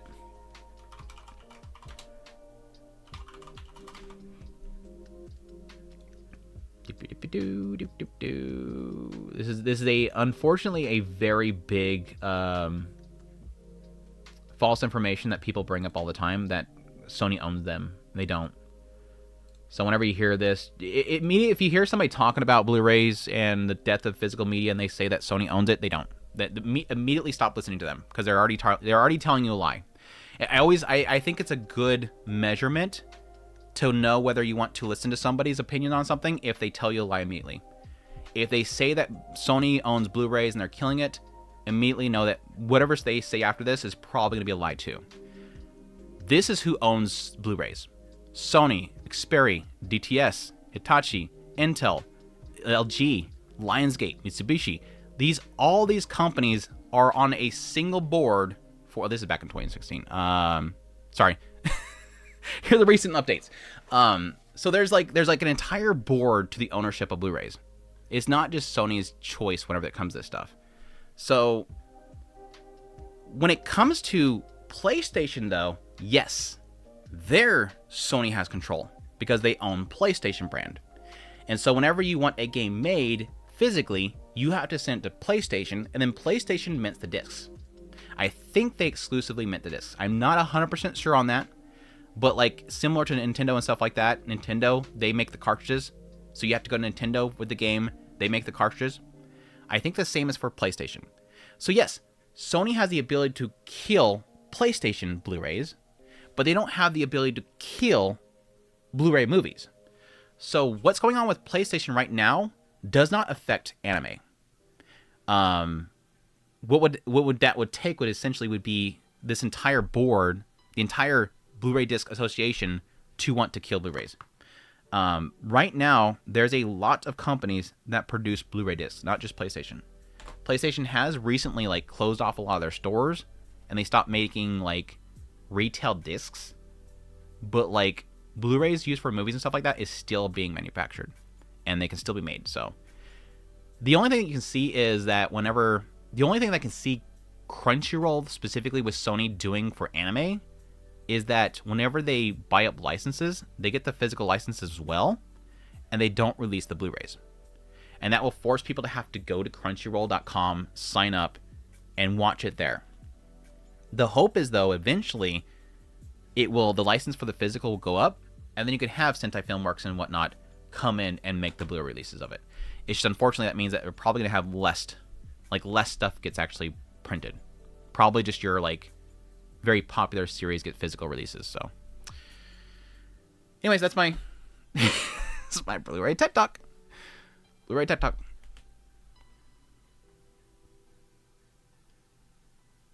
I lost my spot again. Turn off all standby sleep functions. I do too.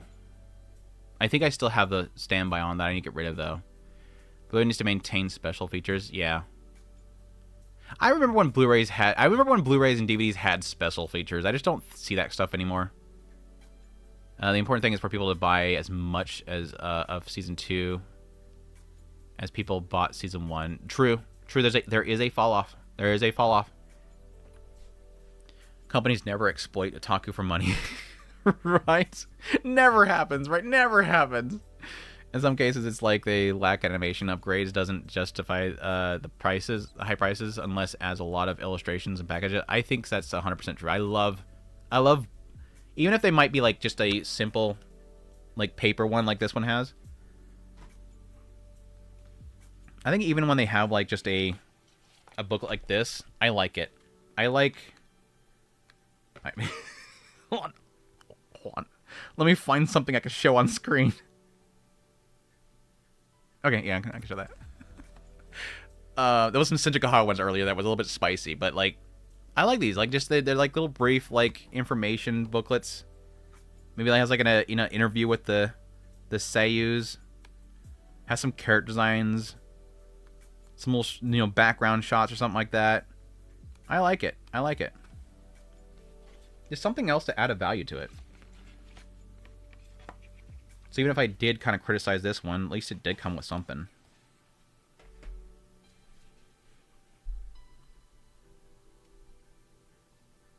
I should have gotten Black Lagoon. Dude, what the fan art? You criticized me for not watching that? I think I've watched some of it. I'm not sure how much of it I watched. I reiterate there. You criticized me for Black Lagoon when you don't even have it? Get out of here. I dropped Bookworm anime, maybe Bing it all when all episodes... I'll binge it when all episodes come out. Yeah. Extra story is that way. Only like season 1. That tells me I'm not gonna like season 2. If I didn't like season 1, I'm probably not gonna like season 2. I have a lot of money, so I can collect up to 100 anime series, even though the anime is an advert for the game, manga, and light novel. Now, see, I think that's a good point there, though, right? Mr. Zombie, or Mrs. Zombie. I think that's a good note there, because I think for a lot of my physical releases that I've had, most all of them, I buy them because I enjoy them a lot, and I think there is an element that if it feels like I need to have a second season, and I don't feel like there's going to be a second season, would I still buy it? I think there is a hesitation to buy them if I don't think there's a second season coming and I need a second season. Because, like, I did buy the original Spice and Wolf, and that needed a second season. So there's some cases where I did bin for some of them. This model has a decent Tanya figure. It does. Ooh. Old one? It's probably old and it's out, right? Like, no more. Tanya.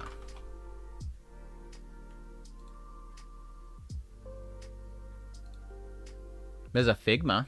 They have a Figma. Or at least the listing for Figma. No, that's Max Factory. They must be sold out.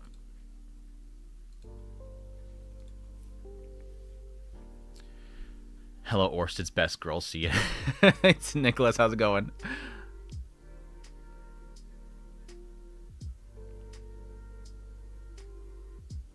Clown is my favorite anime ever. Nice, nice.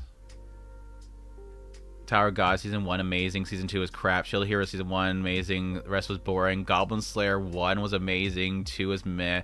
That is true. Those are all good examples. I mean, I still like Goblin Slayer, but yeah, that was not as great.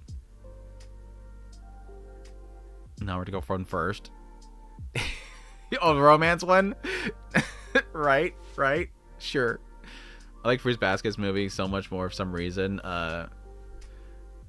Going in a circle, so basically love status quo. I'm trying to remember exactly what it was. I think it was specifically with the characters trusting each other, and it felt like it was the one guy. God, I forget what the name of the guy is. You had the orange hair guy, and then you had the other guy, and the other guy kept pulling out of his trauma, and he kept falling back into it. And I understand that people have relapses of trauma. But, like, it was like at some point I'm like, stop doing this. Like, it keeps doing this whole thing where things are correcting, but then they go back. And then things correct and they go back. Over and over and over again. It's kind of one of those, like... Again, I understand relapse is a thing, but it's not entertaining to watch. So many times, I guess, the best way to put it. Gotta go. Take care, what the fan art.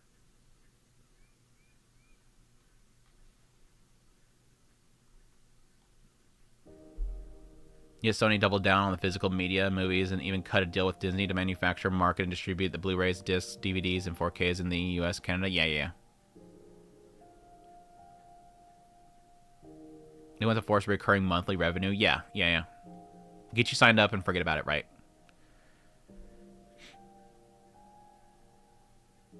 Hey, Andrew and friends. Hey, Patches. Hope you're doing well.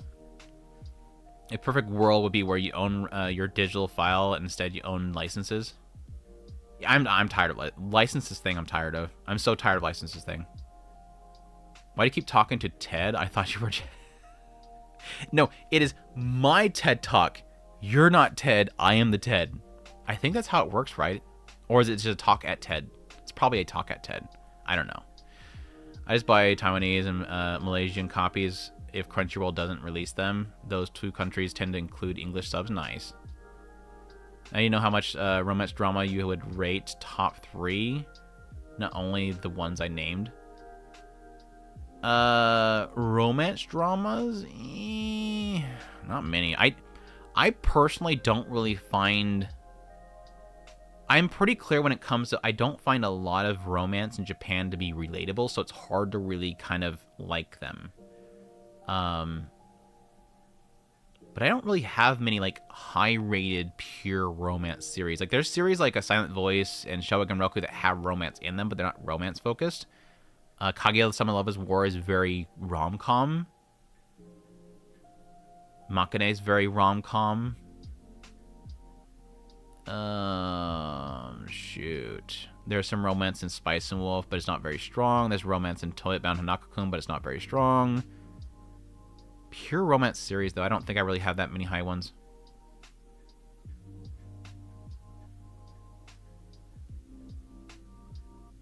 A lot of Kaguya. What would be the first romance, pure romance show that will be on my list as I go down here? Toradora, again, very rom-com, but it has romance in it.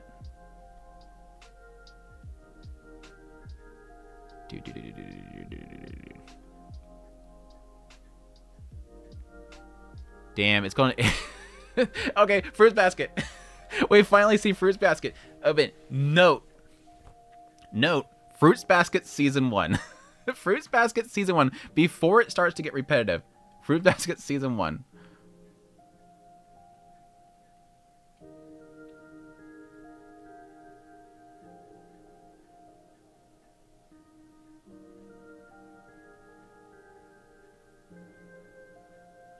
I don't hate Mushoku Tensei characters. I like it when the anime boosts them and my interest in some of them. Oh, interesting. Sometimes in unexpected ways, the other times in unexpected.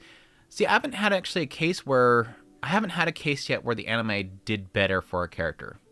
So I'm kind of curious one character that would be like that for you. Special features and DVDs and Blu-rays mostly holdover from media press kits. True. Some of it, yeah. A lot of it, though, I think are kind of nice whenever it's like they... And again, this is what Nozomi Entertainment did. A lot of it where they go to the actual producers of the original show and get a lot of that like information that was never like released to the public. Like I think Captain Tyler, he did that. Like he was like... Sean Collector was a massive Captain Tyler fan, so he went like above and beyond to get a lot of information and stuff that wasn't available before. One dynamic I noticed getting a lot of screen time, which I had anticipated, was... Oh, you just said it right there. Elise and Cliff. Yeah, I don't know if that did better, though, in the anime. But I'm glad that did it for the anime. I felt like the author isn't afraid of taking risks and delve into certain themes. Yeah, that's what appeals it to me. Like, there's a lot of stuff that is in that I'm like, oh, that's bad, and that really shouldn't exist in real life, and anybody that does this should be, hung. But it's stuff that I think should have gotten into. I think it should be addressed. I think Blu-ray discs still play a factor in the anime industry. I'd say a big chunk of project gushing. I think there's some niche points. Yes, I'm not going to disagree with you that I think there's some niche points where it does help. Say a series is not popular enough that it makes a lot of money with its licensing, so they might want to rely more heavily on physical releases.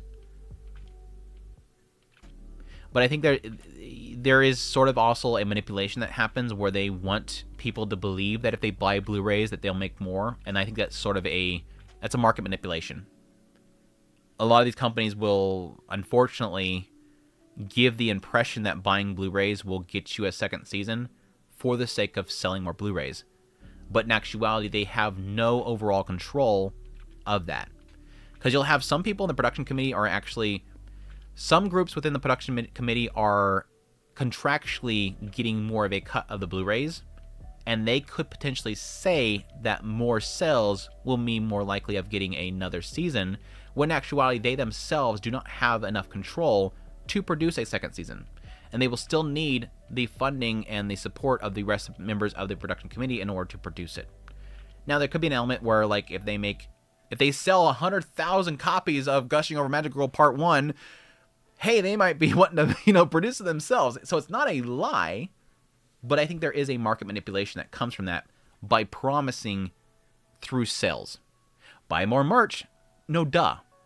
They're all going to say that because, yeah, sure enough, if people buy crap tons of merch, they're going to want to make more because it's making money. But it doesn't necessarily mean that it's a guarantee. Yeah, sometimes OSTs are exclusively part of the limited editions. I never get it gets streamed in a minimum. It gets a CD later.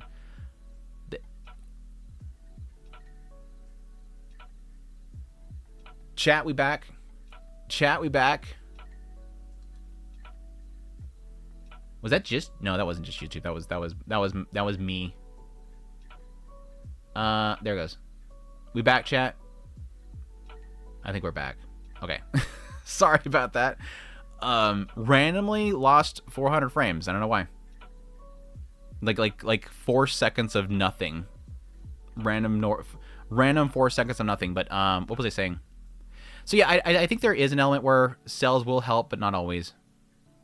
I just hate that sometimes some OSTs are exclusively part of limited editions. I never get this streamed on minimum CD later before. I could see that being a lot more in Japan. I could see that being a lot more. It feels like that it's different now than it used to be, so it feels like there's more cases where you can get a hold of OSTs, but it's still a problem, right? It's I think things like, you know... I think there is some cases like, you know, Spotify and whatnot becoming more popular so they can start doing actual releases of the OSTs early, but it's still a problem. Haven't watched Black Lagoon. I don't know how much I've watched. I don't know how much I've watched. I still don't to this day know how much I watched. New figure. That was a new one for the Yojo Senki. Mr. Zombie here. Any specific kinds of people? Emperor Zombie, Semi-Wink. Was that in relation to the other question? Oh, no. Okay. Poxo Hotel Blu-ray disc contained exclusive manga chapters, amongst a few examples. So there's clearly demand for physical otaku-wise domestically. Yeah. I got a rare drop in my raid right now. Nice. Got the best song in my expansion in my house now. Nice. You have a house. I swear I'm not going to come back to that game until they have everybody gets a house. Draconic, take care, man. If you're still here. Thanks for dropping by. What do you think about what anime studios do when they get complete anime series and movies? For example, Demon Slayer, Chainsaw Man. What do you think about what anime studios do when they complete a series? What do I think they will do? Ufotable, for example, for Demon Slayer, they've got everybody knock on the door. They still have literally Hoyoverse wants to give them a lot of money to do, you know, Genshin Impact. You got literally Type Zero constantly wants them to make stuff for them. They're currently making the I think they're doing Tsukihime, right? I think they're doing Tsukihime. They got The Witch they're doing right now. Like Ufotables, once Demon Slayer's done, they just go to the next project. I mean, the same for Mappa. Mappa has Chainsaw Man, but they got a million projects they're working on right now, not just Chainsaw Man. So what they do when they complete a series, they move to the next one. Yeah, I generally don't only buy completed anime, but since there are a few exceptions, they're so great, like Spice Wolf. Yeah, like Spice Wolf, you do it. Monogatari series and all that whatnot, they're working on it, so there's thankfully not a case of not getting it. Doing great heading out to see Yoasobi concert. Nice. Talking at Tez, not good at firing at Will. Screw Will. Poor Will. Like, every single movie I keep watching, they want to shoot at Will. It's so bad. Anyways, Ramparts of Ice is really good. Yes, good one. Okay, there you go. That one clicked a whole bunch for me. Ramparts of Ice is really, really good. Tsukigakure is really good. Tsukigakure is really, really good. Horimiya is really good. Not Peace. The original Horimiya is really good. Zure Children? Is that what it's called? God, I hope it is, and it's not something else. Zure Children. I think that's how it was spelled. Yeah. This is super good. This is if you guys are looking for a Jimmy, this one's a Jimmy. I really like this one. Did I even rate it? Yeah, 8. Sudezure is really good. It's short. How long they were, like 5-minute episode or 11-minute episodes? 13 minutes. Sudezure Children is kind of like, it's not really like Horimiya. it's like Talking at the Railroad, what that one short was. Like these little snippet shorts where you have each of these like couples that get together. You got like the the Gyaru girl and the uptight guy. Each one of these have like different archetypes to them, characters, and it's just them meeting each other and getting to know each other and falling in love. It's really good. I love it. Little hidden gem there. I enjoy anime for anime. It doesn't need to have relatability. Yeah, I agree with that. But I mean, when it comes to romance, the reason why I think it's important for romance is you have to understand why people fall in love with each other. Danger to My Heart, I understood. I don't feel like a lot of romance really worked for me in that regard. A lot of romance for anime is a lot of like, it's real, but it doesn't make sense. A lot of anime, I think, relies too heavily on love at first sight. There's some of them that do use that as an entrance to explain it through other means. Like, I fell in love by seeing them Doki Doki, but then I learned more about them. But I feel like too many of them rely too heavily on I fell in love with them because they're hot and they did nice thing, and not so much about like, really kind of selling me on their relationship. And again, Danger My Heart was like a recent example of I think they did a perfect job, because it wasn't just necessarily about love at first sight or anything like that. It was about loving yourself before loving others. And I think that was an extremely compelling story. Like, again, I always point out that I'll bring it up. I'll bring it up. Spoilers, by the way. If you understand what's happening. You might not be able to understand unless you understand what's happening. It's one of those, if you know, you know. It's a if you know, you know. Where's it at? Here it is. I always bring this one up. If you know, you know. This scene was so good.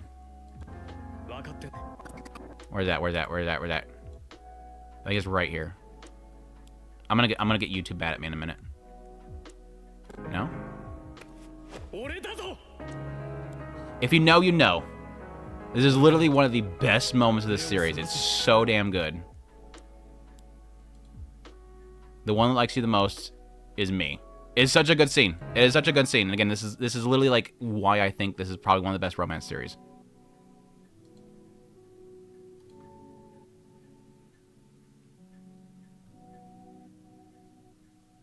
Danger My Heart is peak, yeah.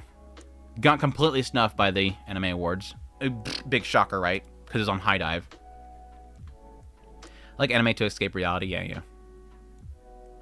But I mean, it's like everything else, right? You use anime to escape from reality, but it has to make sense, right? Otherwise, how do you escape? How do you escape into something that doesn't make sense? Fragrant Flowers was good, yeah. Fragrant Flowers Blooms is really, really good. I probably watch Muse on VPN, even if I didn't like I get it on disc. If I like it more, then I also get the manga, like novels, and if it's in Japanese, yeah. Like the Pokemon analogy you used for the video for Rudia's arm. The Pikachu that got away. The Pikachu. She got a sparking personality, too. I see High Score Girl having... Oh, High Score Girl's a really good one, too. But that one's a lot of, like, game nostalgia with the romance in there. It's very, very puppy love, though. Haven't thought about it in ages, yeah. Their light novels have not been translated, and mindset of newer fans is saddening, yeah. Really great romance anime where the romance is strong, is rare. If you've never seen it, you need to watch Hansakeru Seishonen. It's great, addictive to watch. Hanasakeru. Sounds familiar. Seishun. Sound like youth. Something youth. Hanasakeru Seishunen.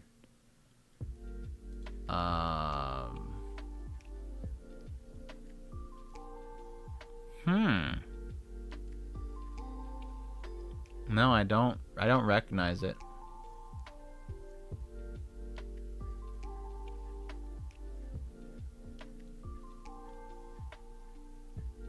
Is it a fantasy? No. Some of the outfits look like it's fantasy. I'm guessing they just maybe from another country, a foreigner or something like that. Interesting.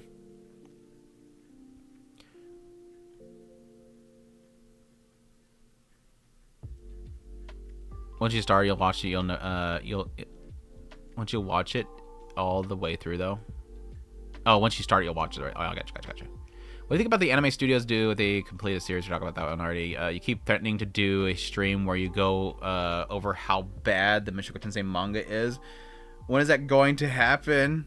Yeah, you said you're going to do something. When are you going to do it? I don't know. I'm not sure if I ever will. Yeah, I just have to buy it. just to suffer it. I'm surprised I'm surprised we have not gotten a season 2 of Gushing Over Magic Girls. It's coming. Probably not really high on their priority list of productions right now. Enru, what's going on? Yeah, we back. D-Lit, what back to what? Oh, I forgot there's a point where the stream went off. So it wasn't just on my side, though my internet died for a minute there. No. Rare my internet L. Magical Season 2 has been announced and it's coming unless I'm mistaken, yes. I'm hoping it has a higher budget this time around. I doubt it. See part where Revi is cool? Which one?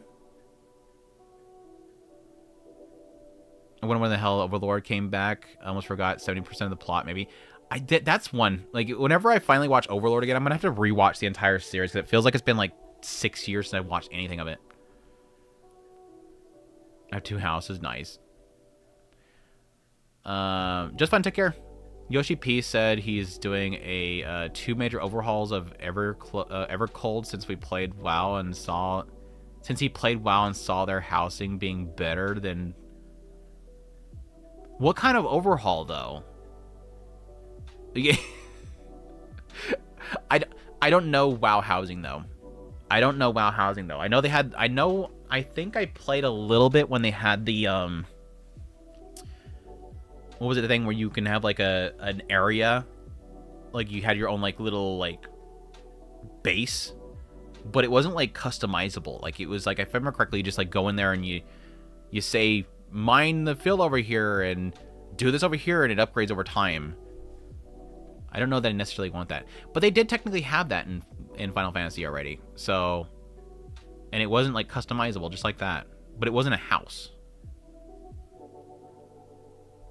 Mappa got Honkai Star Rail too. Yeah. Genshin Impact will surpass Kagurabachi for greatest anime of all time. Probably.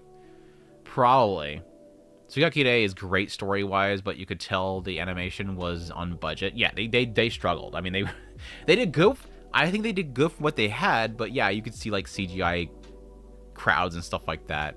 I think they did good though. I think they did good with what they had.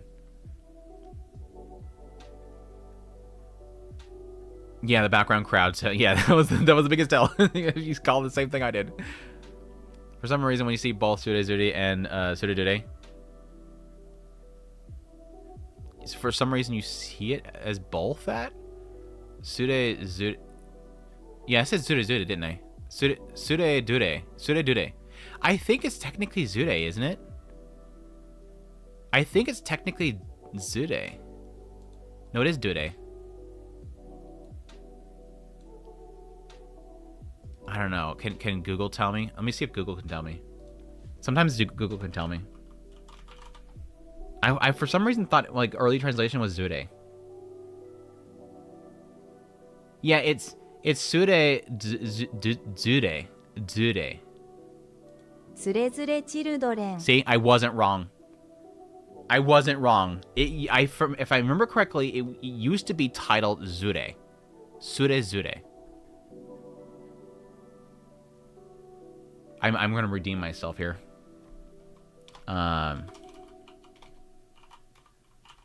People crying. Y'all trying to call me out.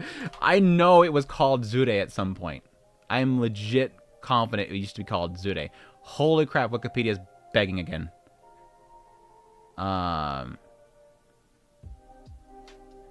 Yeah. Let me turn on dark mode. Holy crap. Flashbang, you guys. Sure Shure. See, yeah. So somebody change it to Dure. Not my fault. Sure. It's not my fault, chat. See? It's not my fault. That's where I got it from. I want to say that Crunchyroll even listened to that. Was it on Crunchyroll? No, Crunchyroll put Dure. See, I love this. I love this crap. I love this crap. This is what gets me up in the morning. This is the kind of stuff that legit gets me up in the morning. It's so I can point out things like this, chat.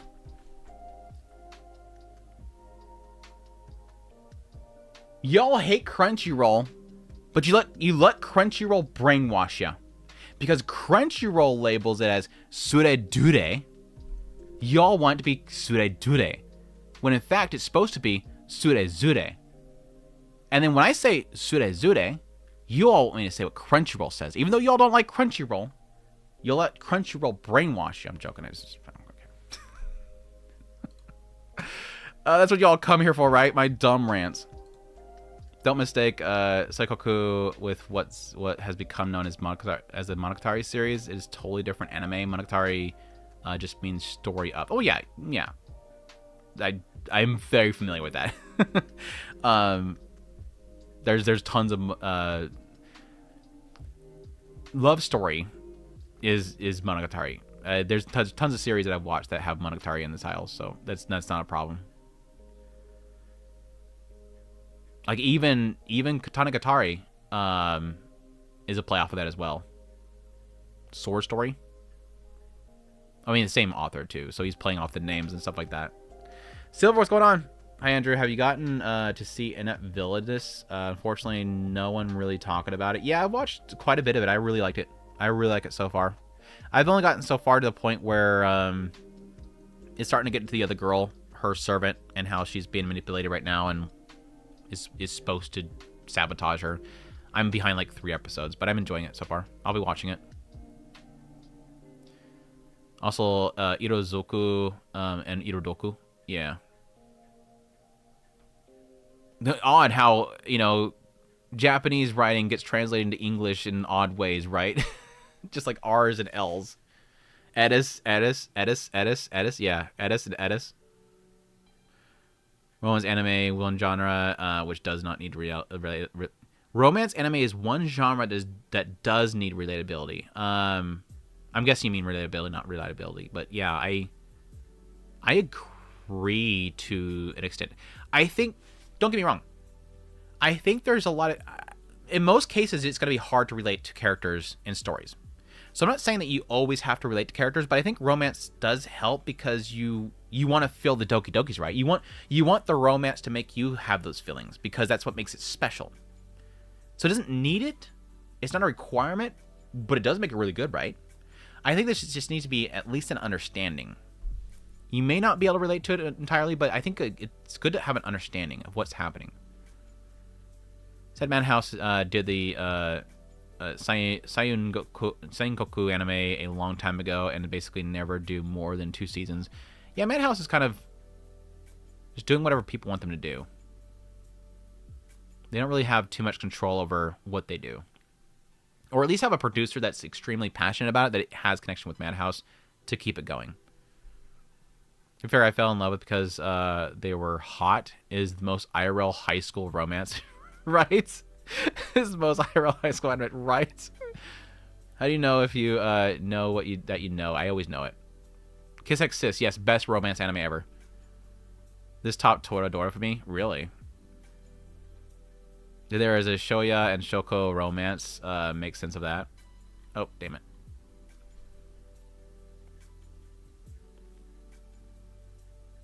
That's why I don't like idol pop anime. It makes no sense to me. Really. I think there's a lot of idol. I think a lot of idol anime makes sense to me because I've looked too much into it. Roxy on the thumbnail, yeah, always a W. That is true. On that note, I would have want to meet nonsensical women, even if I know adding free will to the female character is bound to cause issues for me. Example, who would like a real life Mihoshi from Tenchi Muyo as a girlfriend or wife?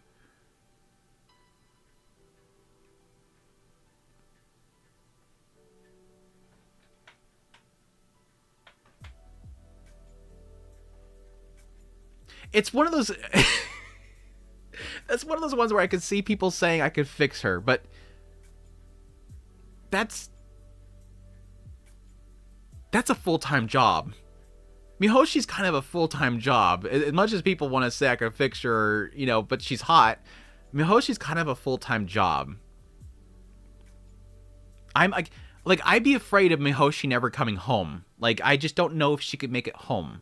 Like, she goes to work, she's self-sufficient, she's a police officer, but does she, are you going to get phone calls regularly to go pick her up? Yes. I think you're going to have to go pick her up on a regular basis. Mihoshi's kind of that lost most of the time. Without Kione, who of course is best girl, by the way, without Kione, Mihoshi's not surviving. I mean, the show opens up with her getting lost. Is Andrew a Yuri? Yes. Do you think that if we're awarded for a best harem of this summer, do you think that if there were a award for best harem in this summer, Hunter Girlfriends would be Mushoku Tensei's biggest competitor? Mushoku Tensei would not even be a blip on the radar. Like, Mushoku Tensei legit wins nothing. If you're talking about Crunchyrolls, I'm assuming you're. Unfortunately, whenever I hear that, I assume you're meaning Crunchyroll. If you're meaning Crunchyroll, Mushoku Tensei is not winning, ever. You're probably gonna have a whole bunch of shows that you didn't even know were harems are gonna beat Mushoku Tensei. Tensura will beat Mushoku Tensei. ReZero will beat Mushoku Tensei. Yeah, I generally don't, because the judges won't touch Mushoku Tensei. Yeah, generally, there's some judges that did back Mushoku Tensei last time, but I don't think enough of them will. You have like hundreds of judges in some cases. I generally don't like modern setting anime, but that was so good. Also, yeah, clothing is from a few different countries in the world. Yeah, I was kind of assuming like something Middle Eastern. I'm looking at the picture and it's. I'm assuming Mahati. I'm assuming that's Mahati in the picture. He's a crown prince, so yeah, that makes sense. He's a crown prince. Spoiler. This is a joke. Revi is always cool. Yeah. Misoshi really. Mihoshi really. No. Ryoko would be bad too. Washu could get you killed. That's one of those things where like you think it's good, but then you don't. Washu would probably blow up the house at some point. And you're probably gonna die. Ryoko would probably blow up the house too, and you probably would die. Any thoughts on the new Star Wars anime? No. I'm not sure, considering WoW got updated housing this past year. You haven't really seen anything WoW related. Housing specifically. It's funny, 2000 is various mixed bag. Funny, but ground characters. Funny background characters, gotcha. Tenchi was 90s, not 2000s. I mean, there's some in the 2000s. There's a few years of bad-looking anime, so modern hand-drawn anime can happen. I would accept it. Any thoughts on that idea? Isn't like 3 shows come out here recently that are all being done by hand-drawn? There's like... Isn't the new Sekiro supposed to have some hand-drawn stuff? There's a lot of anime happening right now that are doing experimentalization with like hand-drawn stuff. Was it Ghost in the Shell? I think its opening ? Did some? There's a lot of experimentation that's happening right now with hand-drawn stuff. I don't recall which ones exactly. When I come back of Zom 100 or Cabaneri, I feel like the zombie theme in Japanese anime is cursed, not even talking about High School of the Dead. I think zombie has been literally the least utilized genre of anime. Like, we had the whole cat one here recently, but like, yeah, there's very few zombie. I think it's because I don't think zombie is really appealing in Japan. I mean, we have Biohazard as a massive like property in Japan. I don't know if it's really popular in Japan in itself. More of the idea of West, it's more popular. But yeah, it feels like zombie is kind of underrepresented in anime. I think I say that every single time something comes out that has zombies in it. I think I said that with Zom 100. I'm like, holy crap, there's not much zombie anime. I love Cabaneri though. I'm one of the few people that liked it. I don't like the last arc, but I do like Cabaneri a lot. Why does Rudeus look like so young compared to the illustrations? Probably because it works better for the voice. I legit think the voice is kind of jarring at this point. It was so funny because, like, the new season opened up and they decided, of course, a while back they decided back in season 2 they were going to keep the Seiyu. But, like, I think this was the first time I went, they need to update the voice. Opening up this season, we had such a long period of time of hearing the inner Rudeus voice that when finally he actually spoke, I forgot that was the voice. And I'm like, oh wow, I kind of don't like this voice anymore. Like, it's a female. They never, for those who don't know, for characters that are young, and this is in the West too, in Japan they always use female voice actors for young characters, because they just don't have, you have a young character that's not, you know, obviously had puberty, they don't have like their deeper voice or whatever. And Rudeus, of course, having, you know, the story cover his entire life, at some point they're going to have to make the decision to switch over to a male voice actor as he becomes an adult. And they have chosen not to that quite yet. And I have a mindset they're never going to. I just don't think they're ever going to. I think they've kind of made their bed and they're going to have to stick with it. But yeah, when they open up this season, I'm like, no, that voice is not working anymore. Like, this is the first time I'm like, oh, they kind of need a deeper voice. It felt so weird to hear him say that. And he's literally in bed, sleeping with somebody, and suddenly, hey, how's it going? He's like, oh my god, that's it. That voice coming out of him is so... And it's more so because you see his body. Like, Rudeus takes care of himself. Like, he works out regularly. He's toned. And so you have this very toned person in the bed with somebody that they slept with, and then suddenly this girly voice comes out of him, and it's like, no. No, it doesn't work anymore.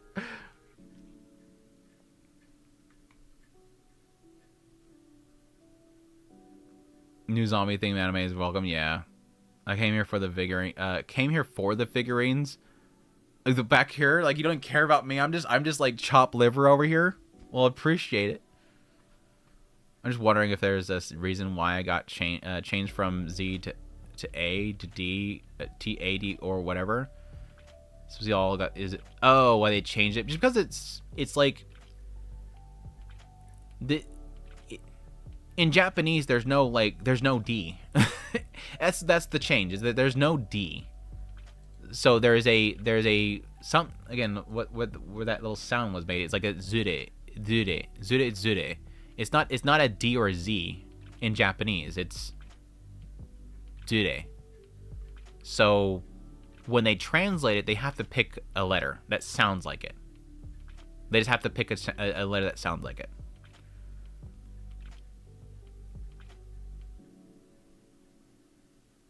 Just like, again, there's no L or R that is there's a sound, and so they just, whenever they translate it, they have to choose which one they want to go with.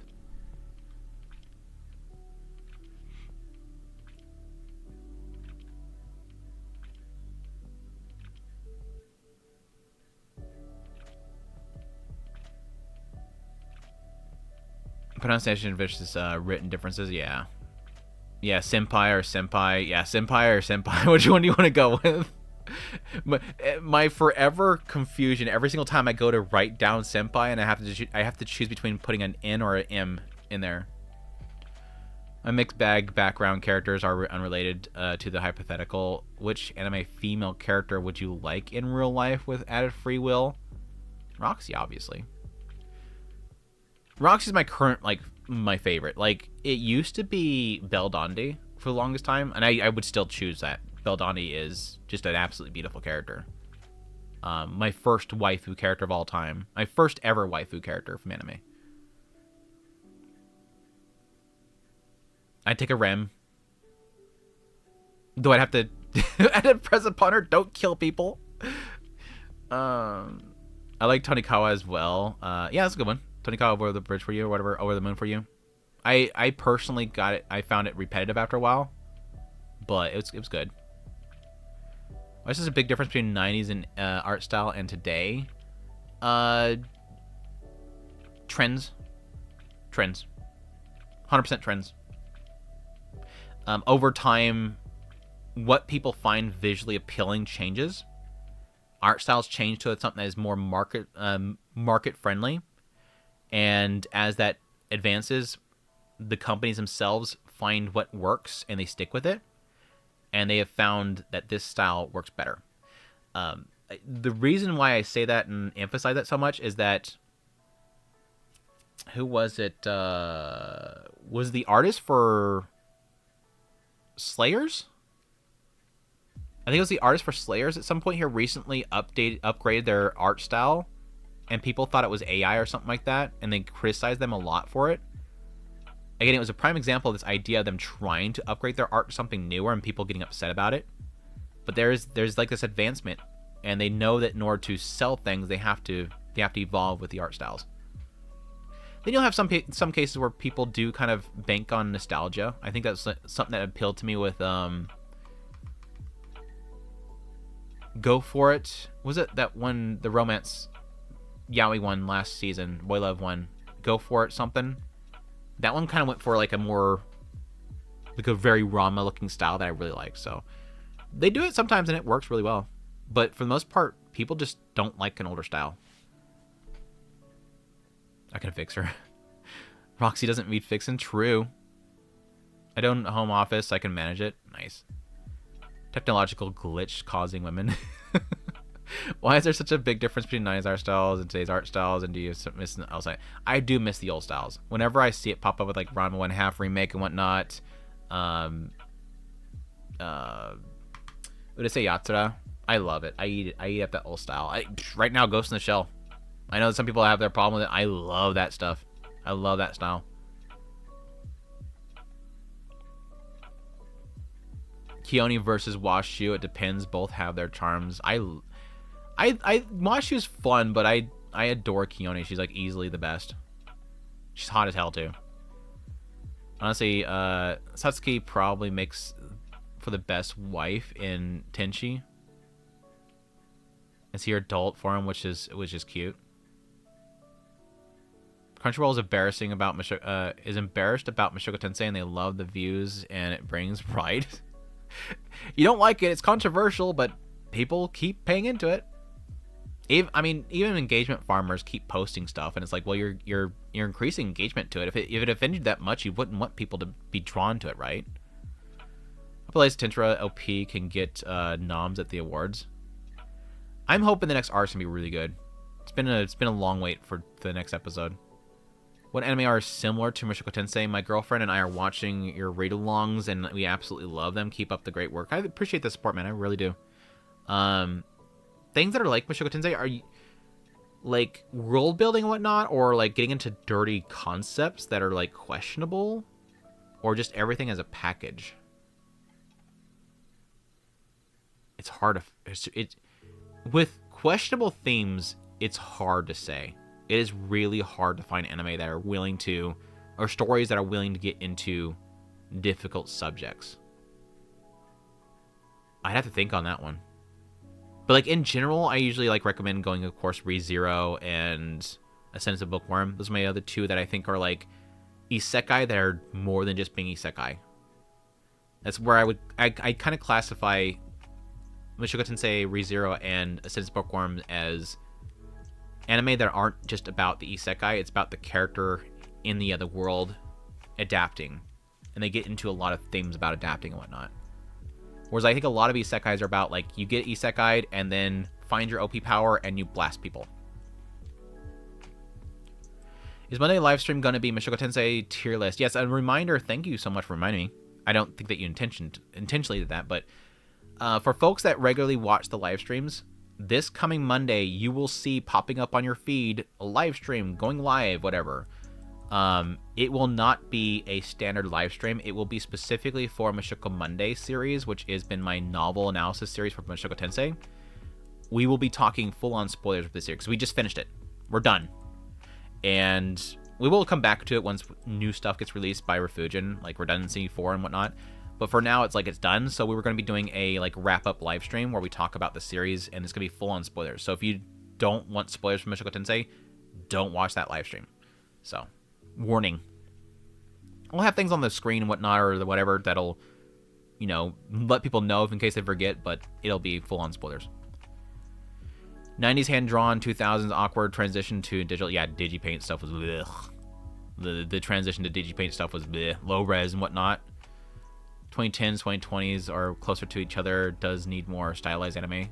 Yeah, I think that the only real problem that we have with anime right now is that there's a homogenization of art styles, which is again to market pleases. Market pleases? To feel the market. The market wants it.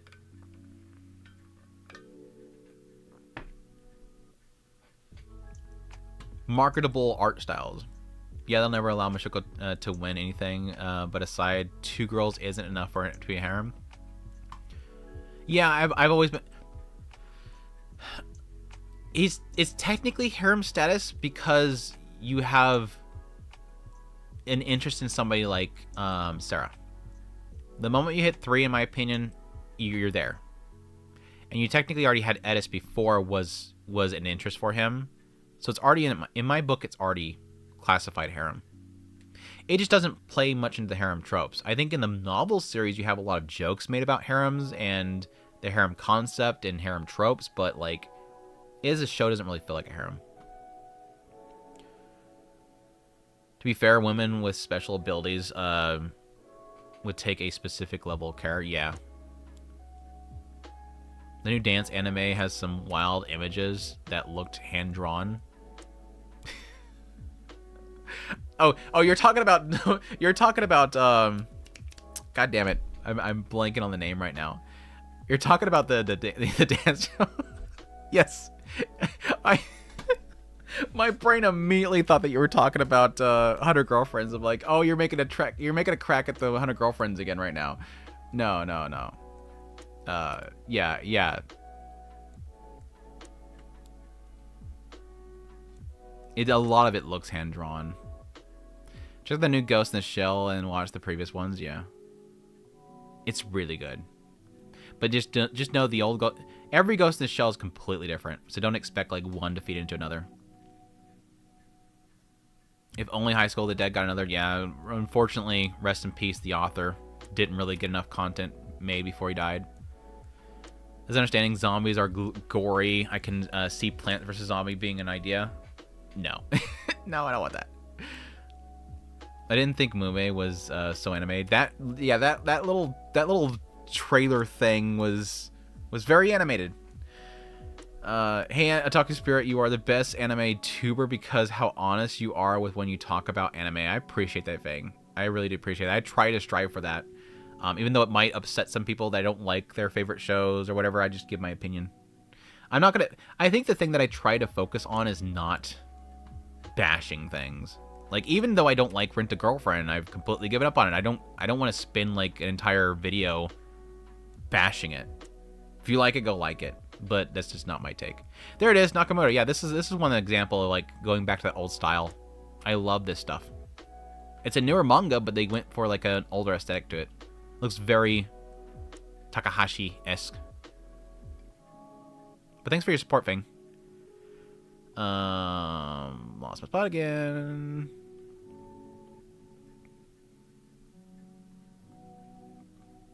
Damn, chat going fast.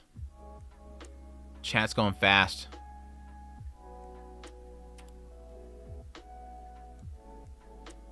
Have you thoughts about the top favorite characters that loved, or is it too many? Andrew, have you thought of a top favorite characters that loved, or is it too many? Like a top character, like an overall like top favorite characters. I did one on Mal a long time ago, but I haven't updated it in forever. a long time ago. I did one on Mal a long time ago. I updated this page a long time ago. Beldandi, Rem, Saber, which I'd probably take Saber off now. Like, I do have a lot of Saber figures, but I kind of finally fell out of love of Saber Face. I fell out of love of I still love Fate as a franchise, but I'm not like I have to have Sabers all the time now. Like, Ren Tasaka's taken over from Saber, if anything. Tomoyo, Asuka Langley Soryu, Hatsimiku, and Mine. Roxy. There's okay, I got Ren on there. Yu Gahama. We talked about it last week. whoever was bashing Yu Gahama last week, you'll be happy to see that she's in my list right here. But again, I haven't updated this list in forever.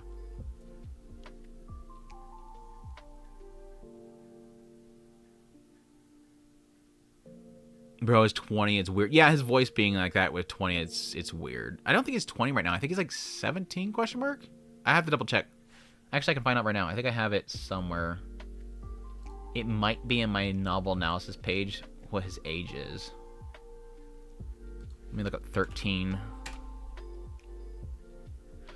I might be able to find out right now.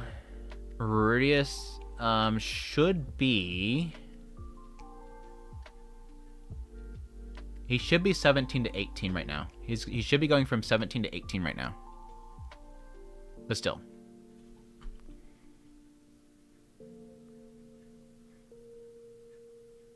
Go get the ReZero VA.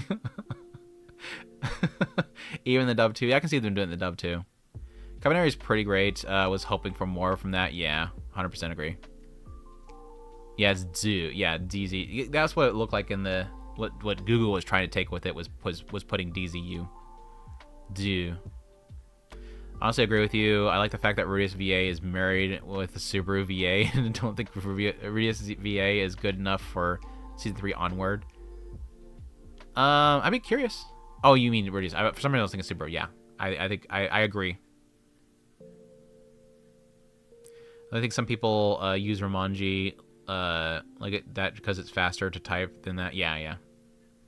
Whoever draws the illustrations in Mushoku Tensei, their drawings is excellent. Yeah. And they get better. They get better as go along.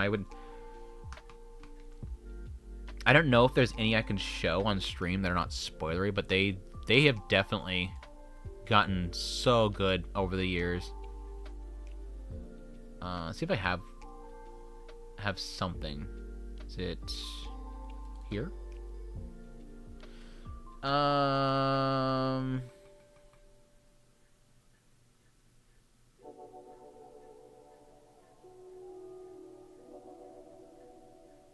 Okay, this isn't spoilery. Well, let me double check it.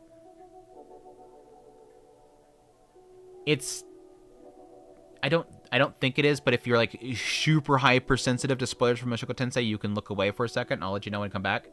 But this isn't technically spoilers. But that's like a later styling of and this is colored, by the way. This is black and white in the original. So this was somebody a fan that colored it.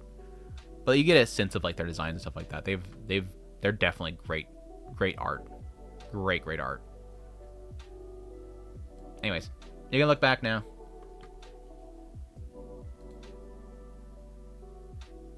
Reese is not only 20, he is a medieval setting, so microplastics and so...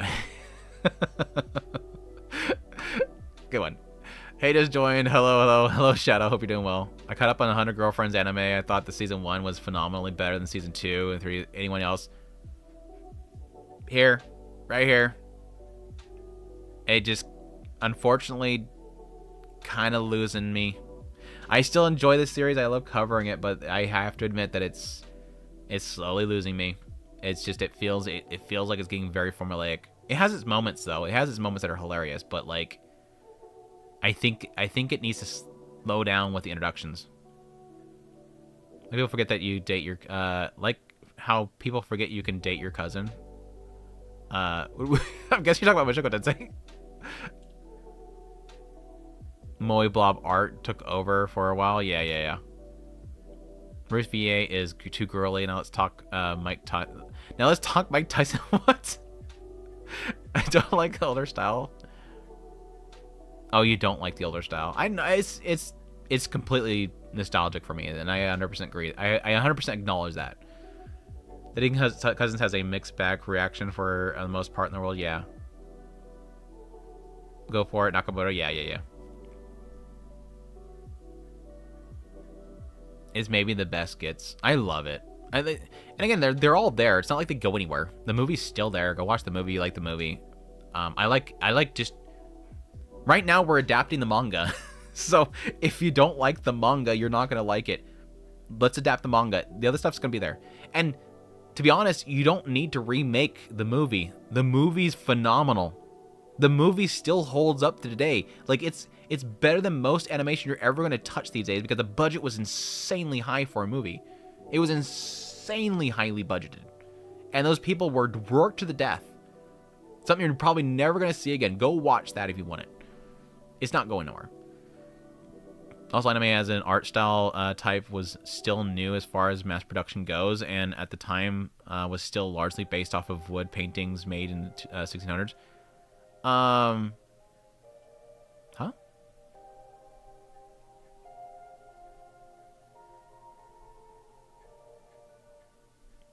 What? I mean, yeah. Be curious. What? I mean, you're talking like really early anime, yeah.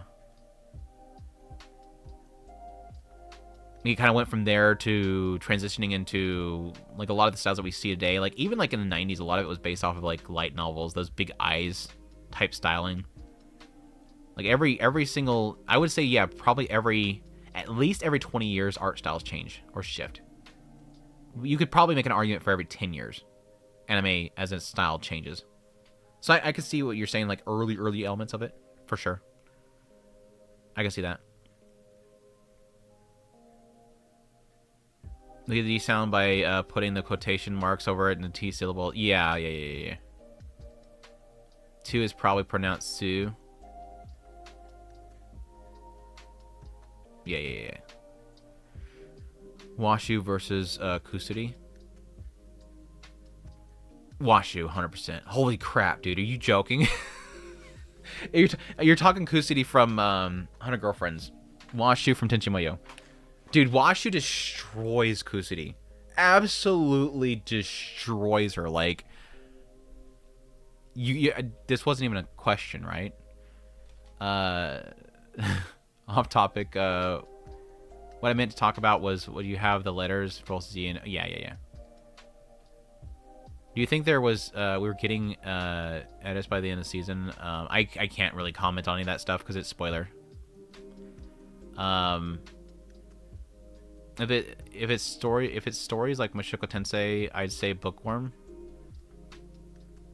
It's way more into the world building and politics, especially politics. Yeah, but I think Bookworm and Mushoku Tensei do like very different things, but again, I think it's a lot more well thought out, just like Mushoku Tensei. That's why I say like Bookworm, Mushoku Tensei, and ReZero are my 3 pillars of isekai. Like those are the 3 that like I think are like the epitome of isekai.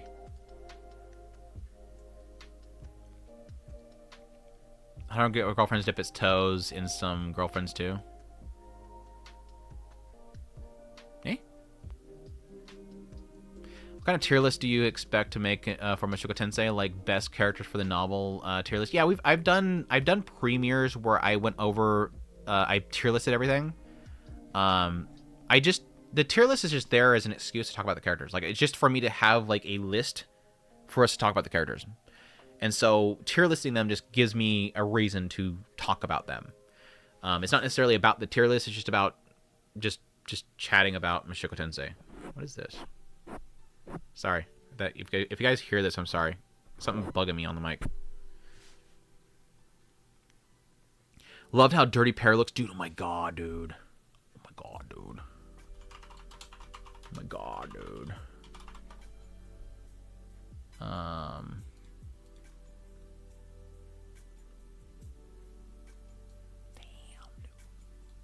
Yes. my young self, especially this art. I loved Flash. The styling of Flash. God damn, dude. They had some great designs.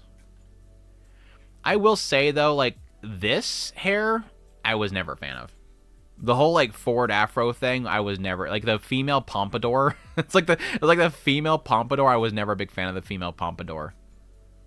But other than the female pompadour, I was a massive fan of a lot of this stuff.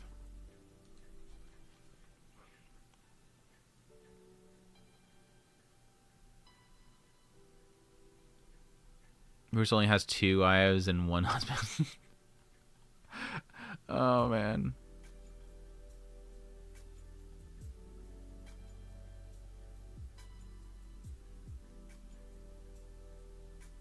Japan always does a few mangas that were including American politicians like Obama and Baki, right?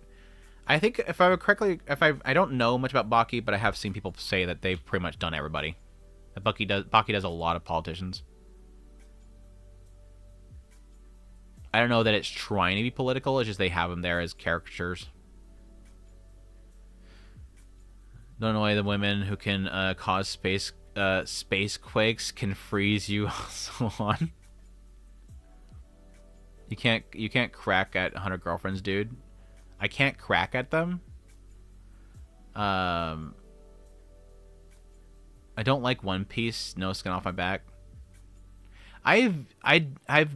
I've never really been drawn to One Piece because of the character designs, but I give them massive credits because they technically have a massive cast that kind of needs that. It's kind of like Fairy Tail. I've watched a lot of the Fairy Tail series, almost all of it, and a lot of those characters get really weird, and I think that's probably because they have so many characters to actually have on the screen. They make them all look very distinct. How do you feel about Bookworm Season 4 so far compared to 3? I'm not a big fan. I feel like they're trying too hard to blitz through something to get something interesting. So it has been basically footnotes for like this entire season for the most part. It's had its moments, but I think for overall it has been a very lacking season, unfortunately. As much as I love Bookworm. I think this as a Weird Zero fan, so my opinion definitely biased, but I find it hard to recommend Mushoku Tensei to friends and family than Re:Zero. Maybe I'm wrong. 100%. Like, I literally talked about that last week on live streams. Like, I don't know why people dance around this. It's obvious that Mushoku Tensei is a hard sell because it's one of those ones where you have to know who you're suggesting it to is wanting that. Like, they want to get into tough subject matters. They like characters that are not conventional. They like to see more of the dirtier side of human beings and see how that can really kind of play out in a story. It's not, you have to be okay with that. It's a hard sell for a lot of people. Everybody that I've talked to that is a fan of Mushoku Tensei, they love it because it gets into tough subjects. It's willing to get into tough subjects. But not everybody's okay with that.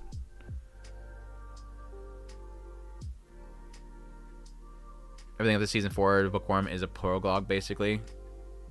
Interesting.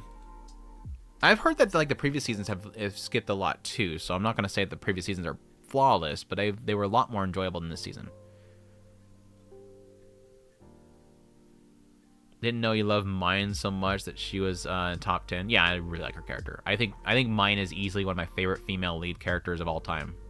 I would be hard pressed to find and that's not really saying much, right? Because there's not really that many like female lead characters overall in series, but she's definitely up there as like easily the best. You have to be a femboy to have the voice dub, right? They did the same with Goku, keeping the female VA. Yeah, but in the English version, they changed it, yeah. I'm glad they didn't do that. Yeah, in the English version, they changed it. Why is Edis not there? She would literally die for Rudius. In the story, you'll have to see. In my list, she's one of my favorite, but not up there above Roxy. What do you like about Mine as a character? Just curious. Probably like the fact that she's somebody that has been transported to another world, removed from like her semblance of safety, put in a very dire situation of like near death, ultimately being kind of finding a leaf in life, which is some sort of like inspiration, which for her is obviously her books and her obsession with books, but like seeing her kind of develop as a character in a new world, getting her own what's the term? Blank on the term. It's not really independence, because there's still sort of a codependence with a lot of people, but independence in her own mind, away from like her previous life of comfort and trying to develop a business to have what she wants. But I always love the fact that her as a character, even though she seems like she should be very selfish, I want this one thing. She even makes comments that sound very selfish. Like I think the telling part was when she gets to the she goes in the church. They have that whole situation where she wants to ignore the suffering of the kids around her. Like there's an element that there's kids in the orphanage that are suffering, and she makes up this BS about the fact that she won't be able to focus on what she wants, which is to consume books in the library, because there's kids that are nearby. Like they're distracting her. But in actuality, it's just an excuse to help them out. So even though she sounds like she's selfish at times, she's still like, she's got a very big heart to her, and she's always willing to help people. And I do like the fact that she's always kind of juggling a society that is exploitive. She's juggling with having to work within the bounds of a exploitive society in order to help those that are exploited. So even though you do have an element of like orphans and whatnot having to work for their food, it's sort of a necessity to have them be able to have food on their table. So it's like she's not like an OP main character that has the answer to everything, but she sort of does have a leg up from most people. But at the same time, she's always having to navigate a very kind of selfish world, in a very exploitive world. She's a very strong character overall, and she's a goofball. She's an absolute goofball. And on top of that, she's an absolute goofball. I love her personality.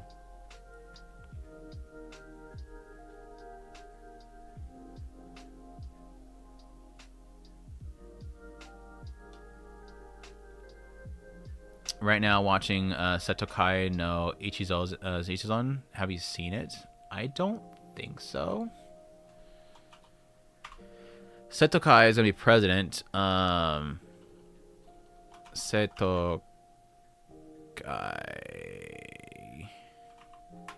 no Ichizon. Oh yeah, I did watch that. I think. Yeah, student council discretion.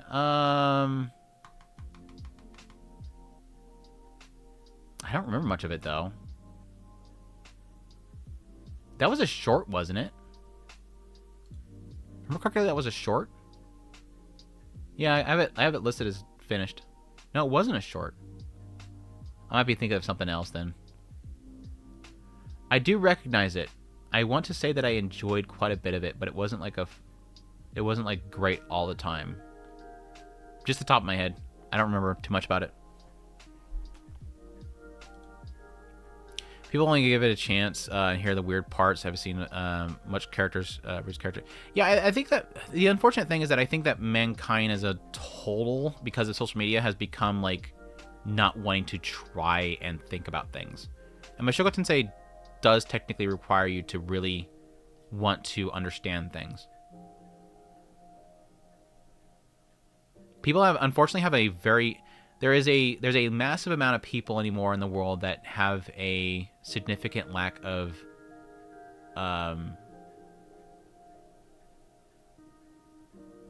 understanding of literature and what things mean anymore. They don't want to understand things. They don't want to be confronted by things that make them think. I guess the best way to put it. And Mushoku Tensei does that. Not that Mushoku Tensei is the only thing that does that. Don't get me wrong. It's just that it challenges you a lot. Like I think one of my favorite thumbnails that I ever made legit says that. Do I still have it?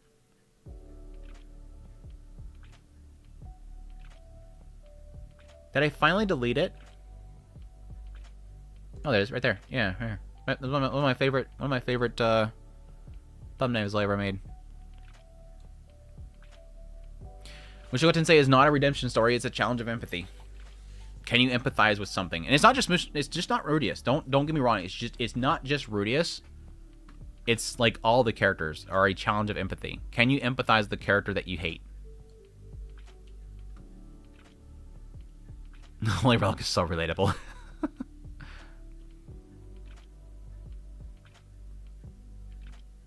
It would be amusing if a number of yaoi mangakas is married to the opposite sex partner. Same for Yuri, gender bin, boys love and girl love. Then people on Twitter would overreact.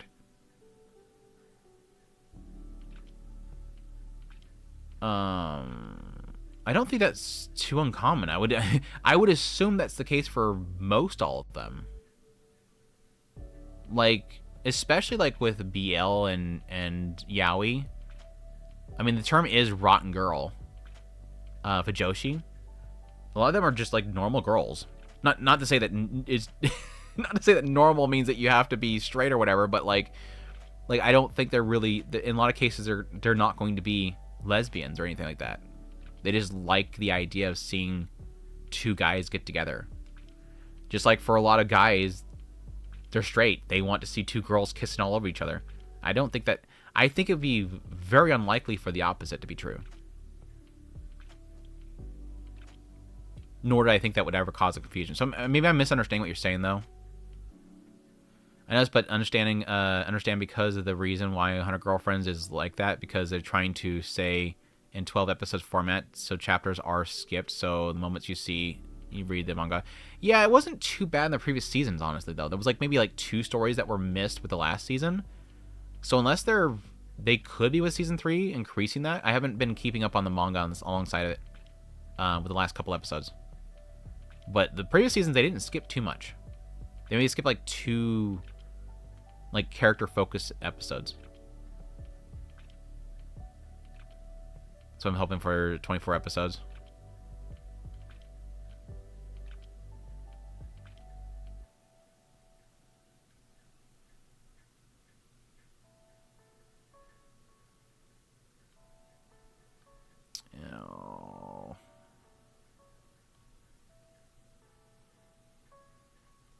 Are there any visual novels you plan to read or are interested in?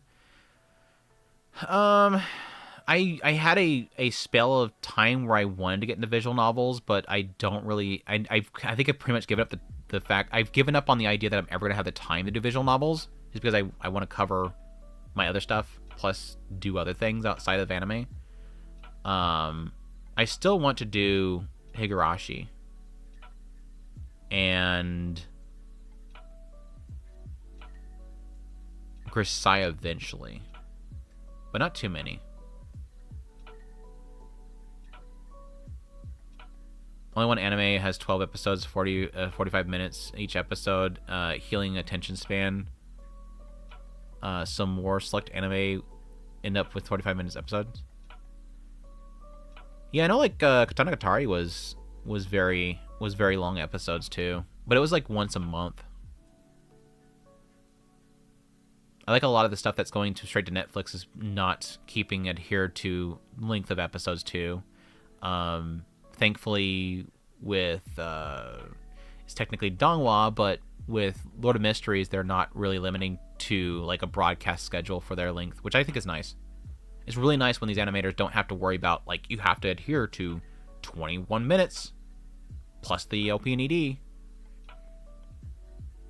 Yeah, she would destroy Kusudi, and her presence will make Kusudi stronger. She'd probably bring her into her lab and use her as a partner. Is Ecchi dead? I mean, we're not getting Radio Healer Season 2, are we? No, Ecchi's not dead. But I don't think Radio Healer has anything to do with it. The Pompadour varies. I semi-like it. Yeah, sometimes it works. Nani's Ecchi in modern time would be nice to see. True. But unfortunately, broadcast changes and restrictions have changed. I don't know if you ever talked about it, but are you a JoJo enjoyer? No, I'm not. And every time I think about doing JoJo fans make me not want to be a JoJo fan. I've said it before, JoJo fans have made me not like the idea of watching JoJo's. I'm afraid of becoming a JoJo fan. I will watch it eventually. I'm just not really drawn to it. I watched Flash 10 years ago, after the original Dirty, yeah. Ecchi evolved and became more limited in amount of releases, from my point of view. Yeah, I just don't think it's very profitable. I think that's the unfortunate thing about it. I think Ecchi sort of used to be very profitable, and this goes back to what we were talking about with that chart. I think Ecchi used to be very profitable back here, where like a lot of the revenue was from video, and then they could basically censor it and then release Blu-rays that people would buy because they want the uncensored version. But now that, again, with this stuff kind of increasing, I don't think it's as profitable anymore, at least in the bigger picture.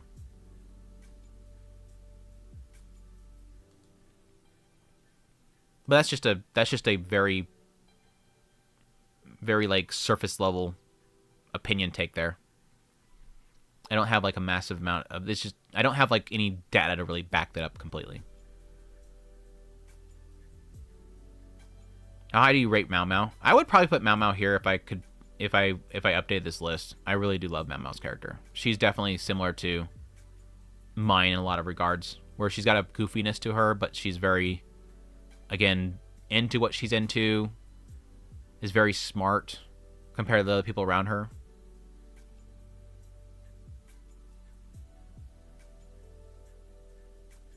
People that don't like Mushoku Tensei don't have a I guess you mean like a tough life. I can see that. People that haven't struggled, because there's relatability there, right? Not everybody's doing what Ruiz is doing at the beginning. Not everybody's doing what Ruiz is doing at the beginning of the series, but a lot of people have felt that they've done something. And this is something that I experienced while I was doing my entire read through of the series. I kept getting feedback from people talking about how thank you for covering the series, and a lot of people giving me sort of like, in a lot of cases, very surface level, which is fine, whatever they want to open up about.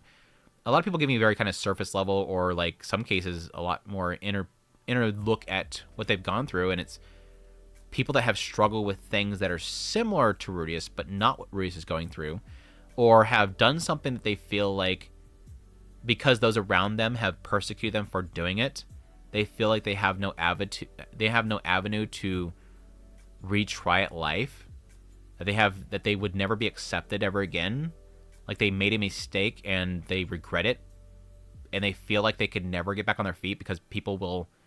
It's again like sort of to what Mushoku Tensei opens up, the idea that he is, as you can see with everybody on social media on a regular basis, Rudius as a person is disgusting.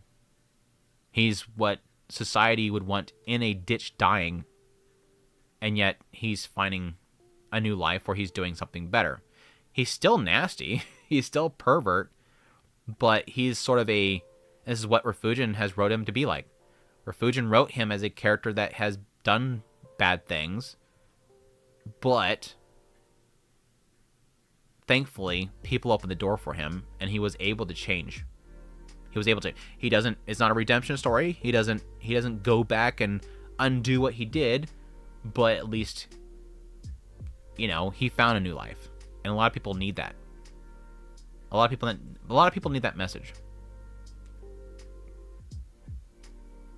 And so I agree with you in the idea that I think a lot of people don't really understand Rudius, either don't want to acknowledge what they have done in the past, want to ignore what they've done in the past, or have never had a moment of struggle.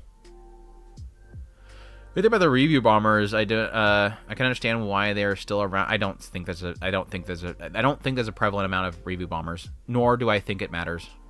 Like the IMDb posts that people make on a weekly basis, it's just clickbait. I don't think it's really that bad, nor do I really care that much. Who really cares where something's rated on IMDb? And honestly, hot take. All right, everybody, hot take moment.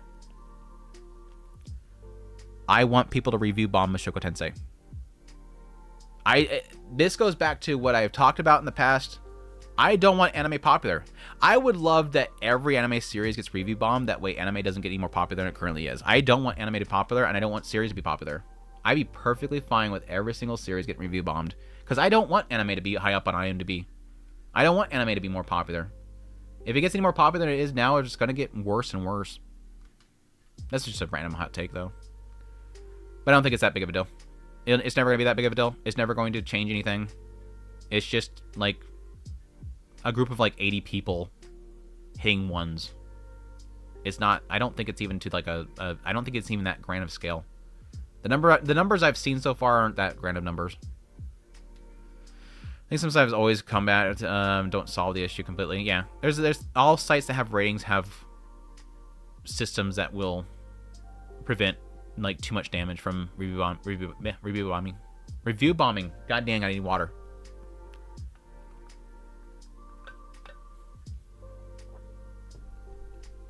No point in really worrying about it because nobody takes the rating seriously anyways, right? We can make even a positive point with users giving it 10 and everything.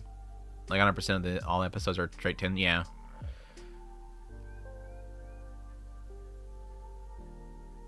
And those who want the series like Mushoku Tensei throwaways, your common sense on what is standard to dislike, aka think more freely, like Nade Sensei.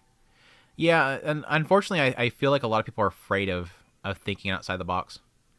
It's an unfortunate thing that I think a lot of people are afraid of being outside the tribe, so to speak. At the end of the day, most people are voting are based on, so you never get a real rating of how something is anyways. Yeah, it's constant back and forth. It's either a bunch of 10s or a bunch of 1s. People hate Mushoku Tensei, so they always review bomb it, and a few hardcore fans of Re:Zero see everything as a 10 when the latest season was good and nothing groundbreaking, so there's no point bothering. Yeah, even like the stats that I've seen of people like pulling data of how many people voted 10 for Re:Zero and how many people voted 1 for Mushoku Tensei was like this. It was literally like 10 people. It was like 10 people. Really? The rigid social structure navigating is one of my favorite parts of Bookworm. Yeah. You have some sites that recommend where I can read Mushoku Tensei light novels. I have the physical versions and I use torrents to download the digital, so I don't really have an opinion on that. Worry about recommending Mushoku Tensei. Try recommending Shimoneta or Redo. Redo is bad. Shimoneta is not that bad. I mean, there's the whole like her wanting him to have her fluids, but Shimoneta is not that bad. At least what I remember of Shimoneta. Global reading comprehension rate is an all-time low. Breaking! Right? We're gonna go back to that whole joke about read a book, man. Is this just not happening anymore? Basically, people hate feeling uncomfortable or having to think when it comes to media. Yeah. The reading composition devil is enjoying a long reign. Yeah. As mankind gets stupider and stupider, right?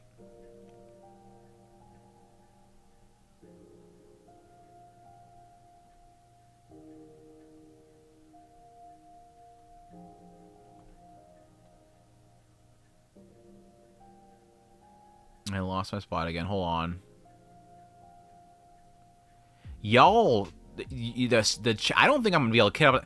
I legit, we're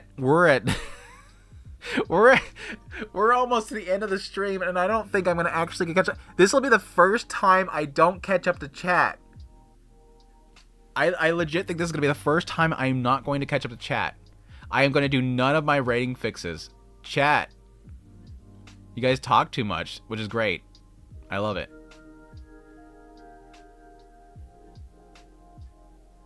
Okay, I found my spot. Again, chat. I think. Most BL fans are hetero relationships. Shocking, right? Challenging empathy for Rudius. Too easy. Bondrude and Show Tucker. No, that's a challenge, right? Right? Oh my god, why is Mihari screaming? Gearless, dude! What are you doing, man? Gearless has dropped by to drop a bomb. What is going on, Gearless?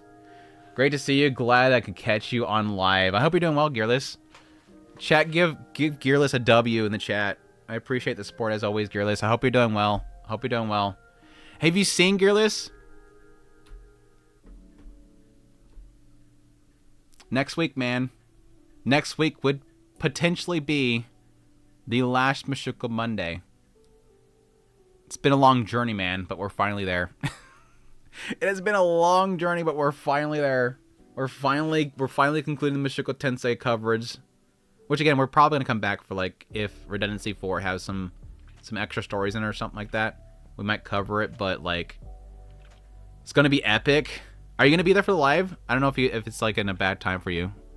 I'd imagine it's probably a bad time for you, but it will be live, but I think it's gonna be a fun discussion.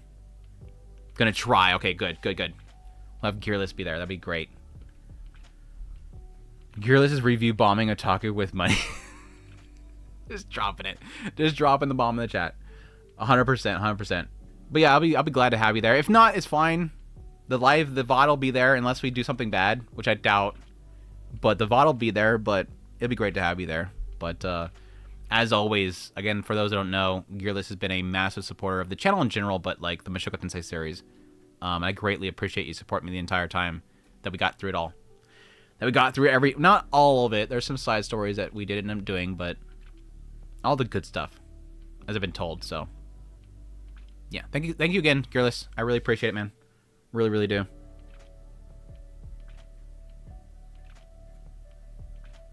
Do you plan on taking a much-needed break after Mushoku Tensei? Is Mine Mondays next? I will take a break, yes. I kind of want to just kind of jump in the next one just for the sake of, like, you know, those that are part of that momentum going into the next one, but, like, I need a break.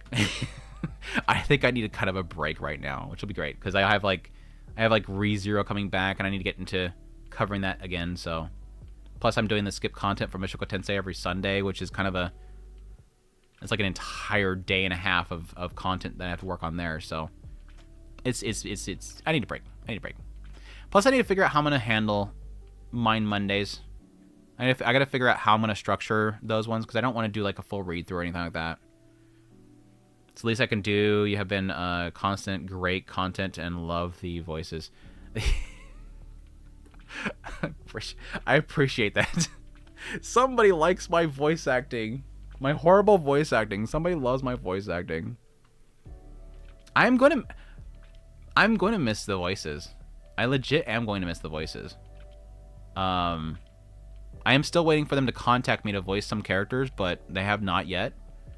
But I'm gonna miss my Orstids and my Zenoba voices and whatnot. It was a lot of fun. Yeah, I gotta figure out if I there's the thing. I gotta figure out if I'm gonna incorporate them into the Bookworm. Are we gonna have a character that sounds like, you know, Zenoba and Bookworm? I don't know. Well, again, I have to figure out how I'm gonna handle Bookworm.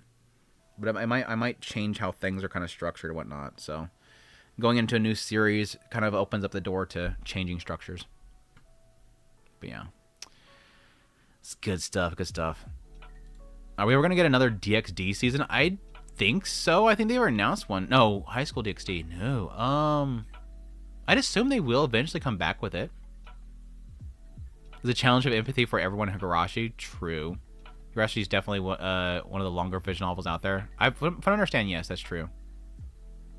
Is there a chance that in the future you might consider reviewing 100 Girlfriend's manga, since it's around season 3 covers later in the manga where it shifts to more character development? Probably not, just because a lot of the earlier seasons are kind of on point with the anime, so there's not really much difference there. Once that makes sense.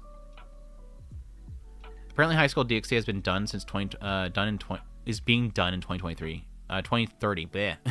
It wasn't even an April Fool's joke. The same about JoJo. First season, maybe second. That's it. People have been conditioned to virtual cinema in order to receive validation and praise and jump all over themselves to be the first and loudest, scream whatever buzzword coming out at the time. Yeah, social media has kind of poisoned people to think that.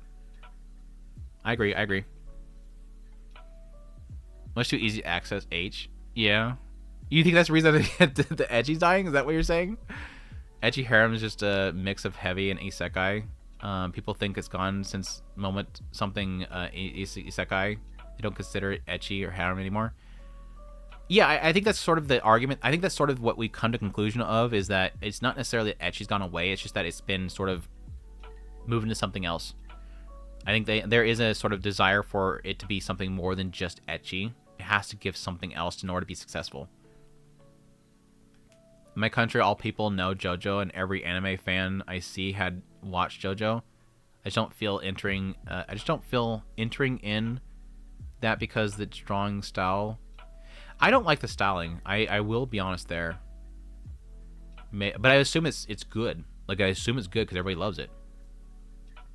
There's a few pure ecchi harem shows still coming out now and then. Yeah.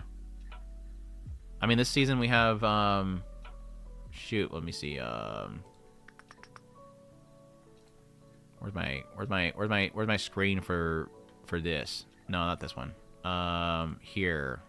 Search. 2026. Summer. We have the Kamui in the back.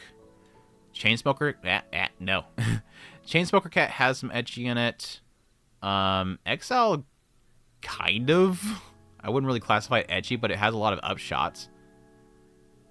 I'm not sure if Skeletal Knight Season 2 has done any yet, but they did in the past. I'm not sure if Rich Girl has any in it. Let me think. Yeah, Kamui, he's behind you is legit, like, it's like borderline H. I think Dara has a little bit in it, but it's not a focus. What else? Not too much this season. Last season had a few of them, though.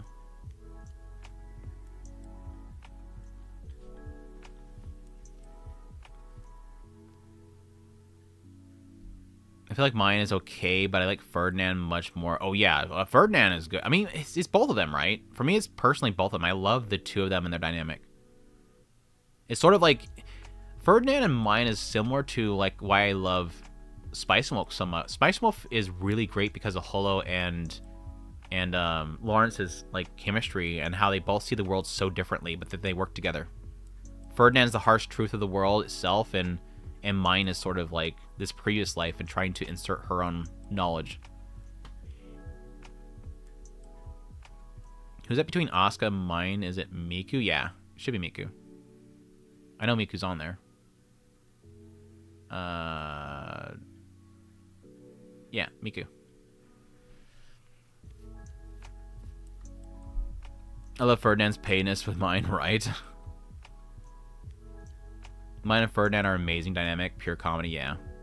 Those people who like a silent voice, even though it's the same type of story as Mr. Tensei in terms of... Sorry. My brain had to take a double take that I read that right.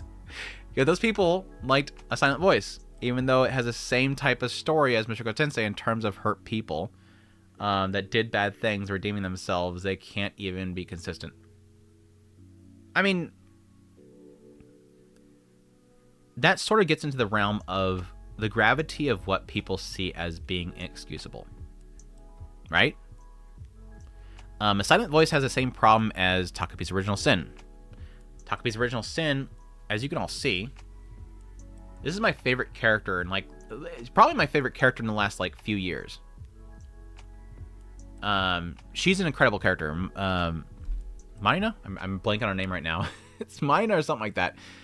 She's an incredible character. She's a bully, and she's nasty, but she's an incredible character that you, over time, hopefully you do, you empathize with her. You don't have to empathize with her, but you can empathize with her. I empathize with her. Willie, thank you so much for the 5 gifted memberships. Thank you so much for the support. I appreciate it. Thank you so much. Hold on. You can empathize with her character, because you understand her life circumstances, what she's going through, the fact that her horrible family condition is warping her to treating somebody else like the villain because she believes that's the villain. Everything in her mind spells that her family is the reason that this other girl's family is the reason that her family is so horrible. And I think that sort of plays in the part of a silent voice, is you have a young person who is too young to understand what they're doing is wrong. All they can think of is that this gets me laughs. If I do things to her, people around me like me more. That's how a dumb young kid thinks. I don't understand what she's doing and why she has this thing in her ear, and that I can't yank it out of her ear like that without it hurting her. I'm trying to explain something right now. Gearless, Willie and Gearless, y'all. Thank you again, Gearless, so much for the 20 memberships. Thank you so much for the support, man. Thank you so much. That means a lot to me. God damn it. I'm trying to explain why this is different. She's going to say that over and over again. She's going to say, arigato senpai, over and over again. And I'm never going to be able to get in a word. Thank you guys so much for that. That means a lot. Thank you guys. Thank you guys. As always, I can't do what I do without you guys. And every time somebody is willing to part with their hard-earned money, like, you know, the job you guys have to go to on a regular basis, and in some cases probably a lot more physically straining than what I'm doing right here, sitting at my desk yapping. The fact that you guys find my content to be entertaining or informative, enough to do that, it means a lot to me. It means a lot to me. And it lets me know that I'm doing something right. Thank you guys so much. I wanted to... I was hoping that I would yap long enough. I want to convey that, of course, but like, hopefully I was hoping that I would be done by the time she's done, but she's not gonna be done anytime soon. Whose voice is that? You don't know the voice? You don't know the voice?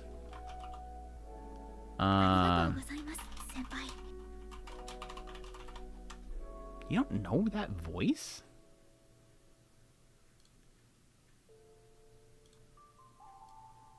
That is the great...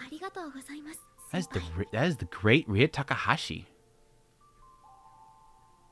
Arigatou, senpai. The great Rie Takahashi. It's technically from Grand Order, I believe. It's Mashu. I think it's from a PV for Mashu thanking senpai. Yeah. Arigatou, senpai. I had to find something that was like clean audio that I could put as a notification, and that one, I found that one. Well, no, Earthly found it and gave it to me. Oh, you listen, it's low for you? It's like loud for me. Okay, I'll give you the excuse that you didn't know that it was Rie Takahashi because it's too low.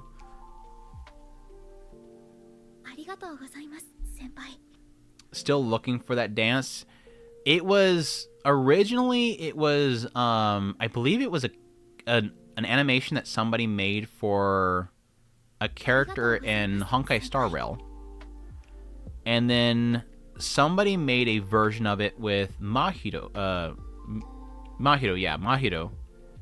and then I took that as a template and I made that.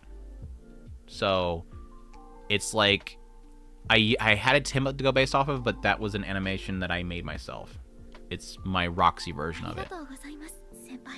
I still want to make her. I still want to change the clothes though. Make a different clothing for her. See if I can do her robes. That took me forever to make that. It took me forever to make that damn GIF, and I can't use it in YouTube.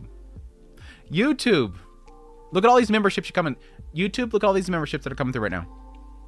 Give us animated emojis for the chat, please. I have legit an emote for her for memberships, but it doesn't animate on YouTube. It does on Twitch. Twitch chat can use it. Where's it at? Wait, I don't have access to my own emotes? I don't have access to my own this is just cut off, isn't it? Okay, there it is. Oh my god, I was like, I don't have access to my own emotes? Yeah, see on you guys can probably see it in the chat on the screen. There it is. See on Twitch it works. See on Twitch it works. See, look on that YouTube. Look at that YouTube. Jeez. Sorry, anyways. What are we talking about? Thanks again for the memberships. Thanks again so much for the memberships. I think that was a side tangent from that, but I think I appreciate it. Oh, silent voice. Okay, back to this.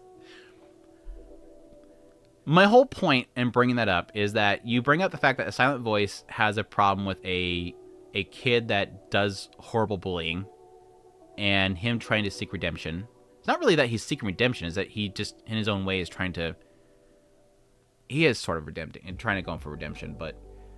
Mushoku Tensei is about a person that starts from a very low point, a disgusting point. Again, what he's looking at on his television is his niece.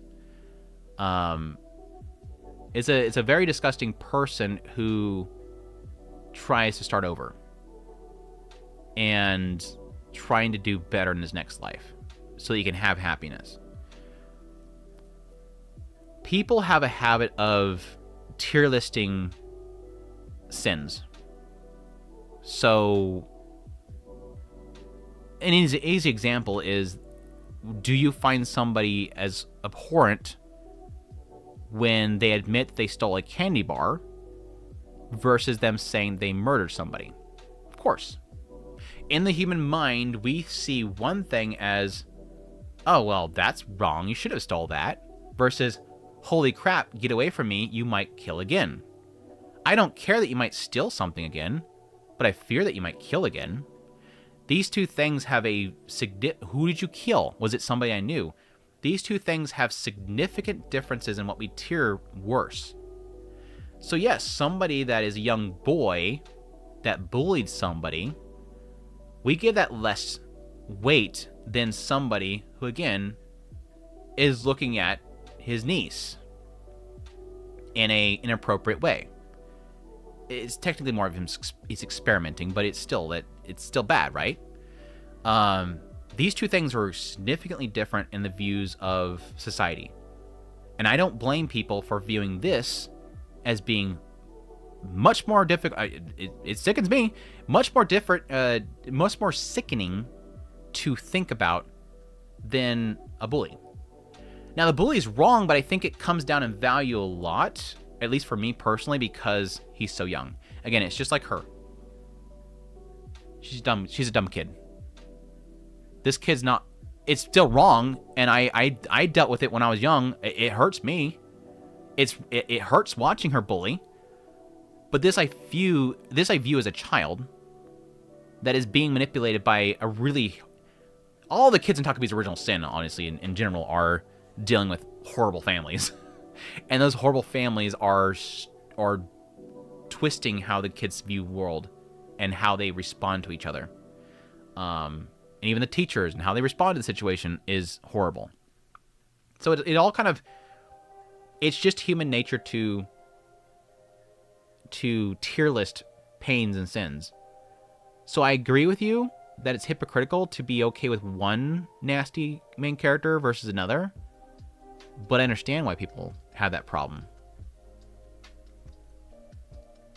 But I think it is interesting to note that some people will be willing to deal with those uncomfortable things in a silent voice where they won't be with Mushoku Tensei. That's 100% I agree.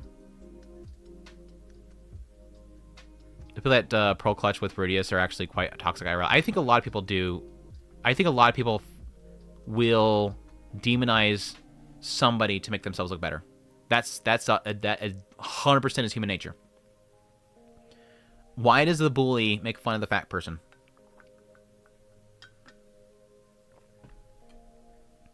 In a lot of cases, it's because they want to feel better about themselves.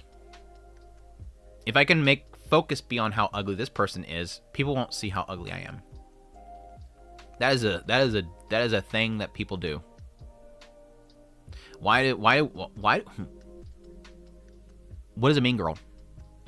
What is a mean girl? A mean girl is somebody that gets together with other people and they harass and belittle other people. Why? Because they don't want people looking at themselves. They want to... Oh, that girl, she must be a slut. This girl that looks really hot over here. Why do they belittle that person even though they look more attractive? Because they don't want people to acknowledge that they're pretty. They want them to come back to them. What is that for? Oh. Khalil, thank you so much for the follow. I'm like, where is the notification from? Where's the notification from? I can't see my other one right here. It's too small. I have too many windows open right now. Thank you so much for the follow. I hope you're enjoying the content.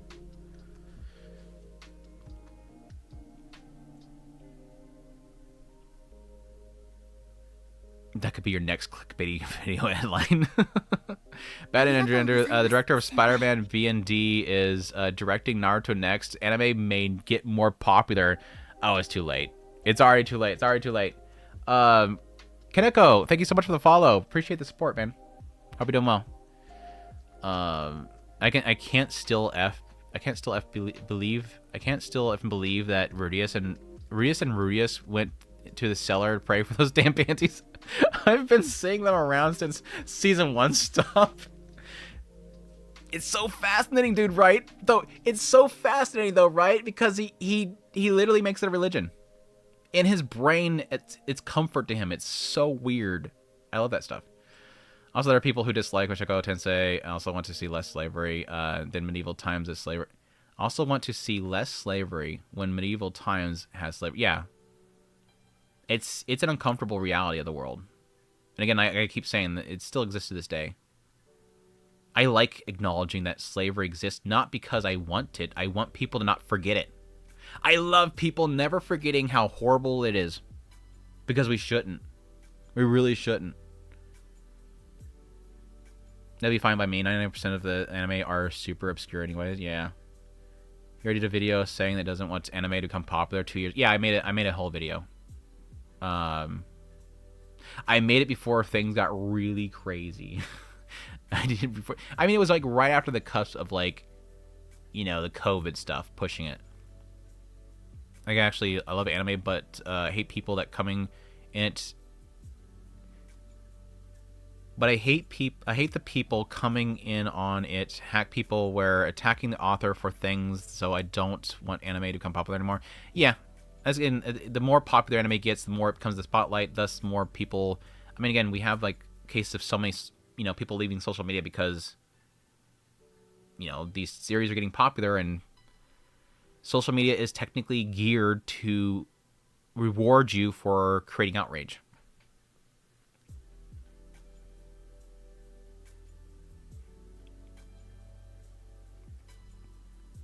I don't think I'm going to catch up a chat. I always want to keep... I always want to read every single chat. I don't think I'm actually going to be able to keep up with chat this time. I'm going to miss a whole bunch of people's chats this time. And I hate it.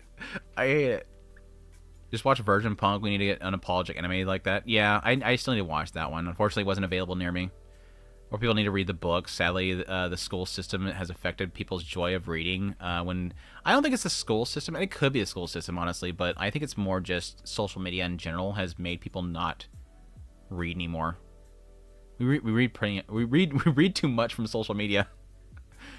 Chat, we win. Yes, you guys have won. You guys have victory this time. You guys have destroyed me. I'm not going to be able to keep up with all this stuff. Here's where we had the gifteds. Julius amongst the select number of dwarf women who are cute. I think they do that a lot. I mean, like, Outbreak Company. Outbreak Company had some really cute dwarf characters. Many of the dwarf anime female characters and concerned since some reason modern America believes dwarf women have beards. Where? I must have dodged that bullet. I assume you considered covering Apothecary Diaries like novel manga. Yeah, it's like, damn it, I can't do this. I can never do this. It's like right here. They're right here. Yeah, it should be right here.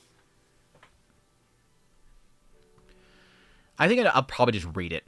Not really doing a video. I might just do like a quick video or something like that on it at some point, but I don't think I'm going to do like a full-on coverage. America more so, parts of America by my mistake.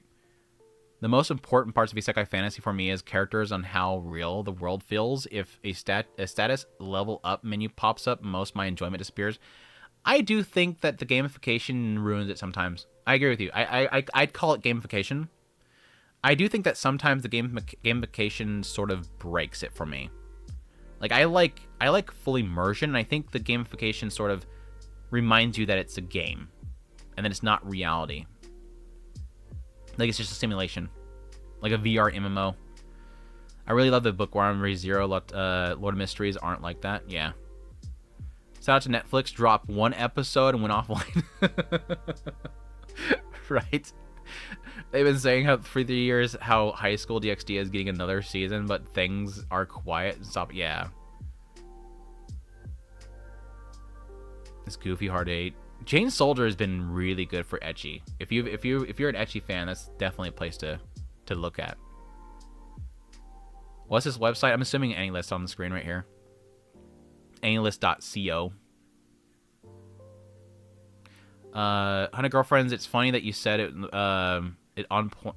You said it on point, but season 3 is rushed, so at least do the chapter in season 3. Yeah, I might check out the manga again. I didn't notice anything when I watched the first couple episodes, but I'll check it again and see if anything has been skipped. Tanya has a lot of fan service for Tanya's oh my god, dude. I'm like, where is this going? Where is this chat going? Dude, shut up. Dude, shut up. Miss those days of blood, gore, bloody boobs. Yeah, 100%. Dara-san has solid snake titties, but also is a great anime. Episode 6 now is still getting better. Nice. My favorite from Bookworm is Benno. Mine is good, but not my favorite all-time favorite. Yeah, Benno is a good character too. Again, somebody that is always looking out for himself, but at the same time, seemingly a good person.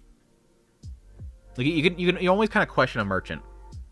But again, that's one of those things where I like that this series does sort of leave the door open to selfishness. They're not villains, but they're selfish. They're looking out for themselves. Best way to put it. They're looking out for themselves. Actually, for 2026, Ichiyama Makintsu Garashi Marika's Love Meter malfunctioned. Yeah, that was another one. Yaoi Yaoi Sensei. Yaoi Yaoi Sensei was super good. I highly recommend Yaoi Yaoi Sensei if you like ecchi. Iya na Kao Sare Nagara Opansu. Yeah, that was Opansu. Opansu came back. We had an isekai version of Opansu. That was good. Marina, it was Marinoke. What was this membership thing? It's for YouTube. There's memberships on YouTube. It's a way to support the channel. Get some membership emotes. Yeah, we always Sensei have continued it. Previous two I have checked out. I love it though. Stop giving him money. He hates it. I love it. I love it. I will admit that I love it. Enjoy it in the dance, Andrew. Come on. You want me? You were wanting me to dance like that? Hell no. Hell no. I'm not gonna dance like that. Not gonna dance like that. You're welcome, Kid, for the great work and content. Thank you, Gearless. I appreciate that, man. What else have we got? There's all the chats. FGO. I think it was Sparkle ? Maybe? I don't know. I gave up on Honkai Star Rail a long time ago, so my knowledge of the characters... No, I don't think it was Sparkle, though, because I think I had Sparkle. It was somebody else. I don't know, somebody in the chat can correct it. I want Only My Season 2 more than anything, 100%. Do I have 9 minutes? I do have one. I don't keep it updated, though. I don't... I mean, we were just looking at it a minute ago. I update it like once a year sometimes, but I haven't updated in a long time. Otaku Spirited. Otaku Spirited.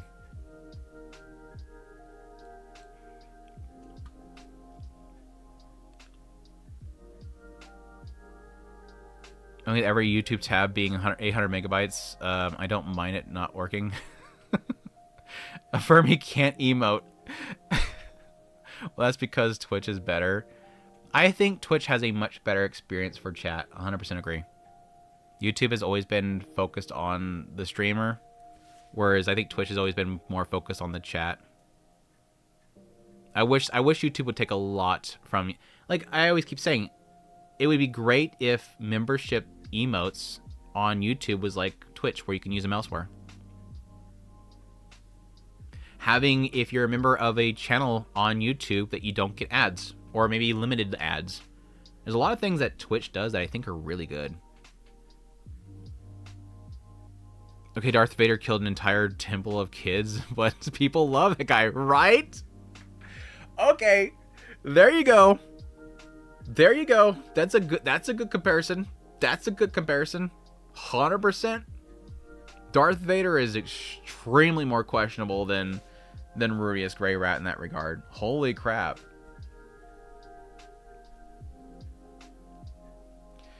Just curious, but do you possibly own the Roxy Seiko chronograph watch? No. I'm not a watch person. I'd probably get it if I could for Roxy, but I'm not a watch person. Utopia did this. Critical thinking is damaged mainly in America among a few people. Other places, I feel bad for the generation of alpha kids, toddlers, and babies who are getting iPads. I started a laptop at 4, but not, yeah. I agree. Not the same, yeah. I agree. I'm glad that I grew up in the age that I did, because I had, like, half of my life was without internet, and then half of my life is with internet. It was more skewed than that, but generally speaking here, I was, very young when I had my hands on a computer, but I'm glad that I did both, because I can sort of, I have, like, life experience, I have outside of internet experience, and that sort of molds me to understand where technology comes from and when to indulge in it, when not to. And I think too many people these days have been fully grown up, fully invested in it. It kind of sucks. Plus, I also found that I was able to better observe when things might be bad for myself and avoid it. Like, short-term content, I actively avoid it because I see the damage that does. Short-form content, shorts, TikToks, that kind of stuff, I actively avoid it because I see how it ruins your attention span. I've known people that it has made them lack any ability to stick with things for very long. I don't want that, so I avoid it. Very welcome. Thank you. A Mean Girl is one Rachel McAdams, Amanda Seyfried, or late. I have no clue who those people are. I probably know who they are, I just don't know off the top of my head. I'm failing to make the connection. Love Michigo Tensei many videos. Thank you so much. As for the bullying, it was the maiming he did. I was speaking of. Hold on, let me check my doggos. Doggos are upset for a reason.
All right, sorry about that.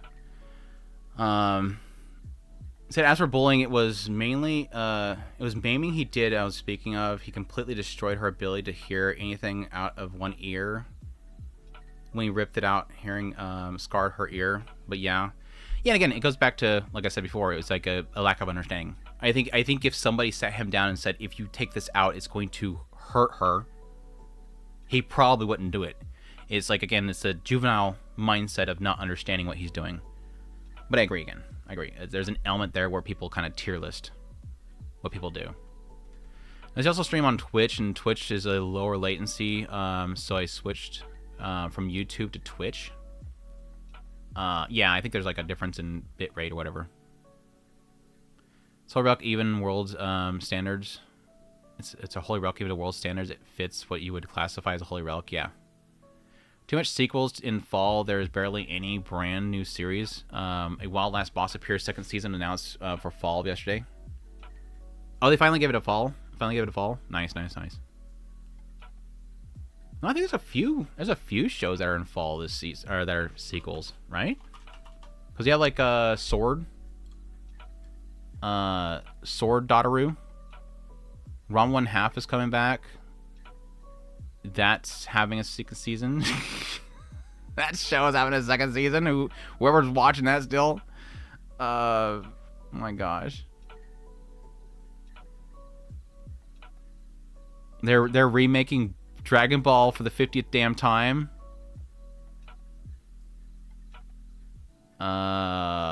Yeah. Apothecary Diaries is coming back. That's a sequel. Technically, not really a sequel, but like another side story of it. Sasaki and P is coming back. There's a lot of sequels coming next season. A lot of. Tantai Detective's coming back. Third season of the appraisal skill. Sword Dotteroo is coming back.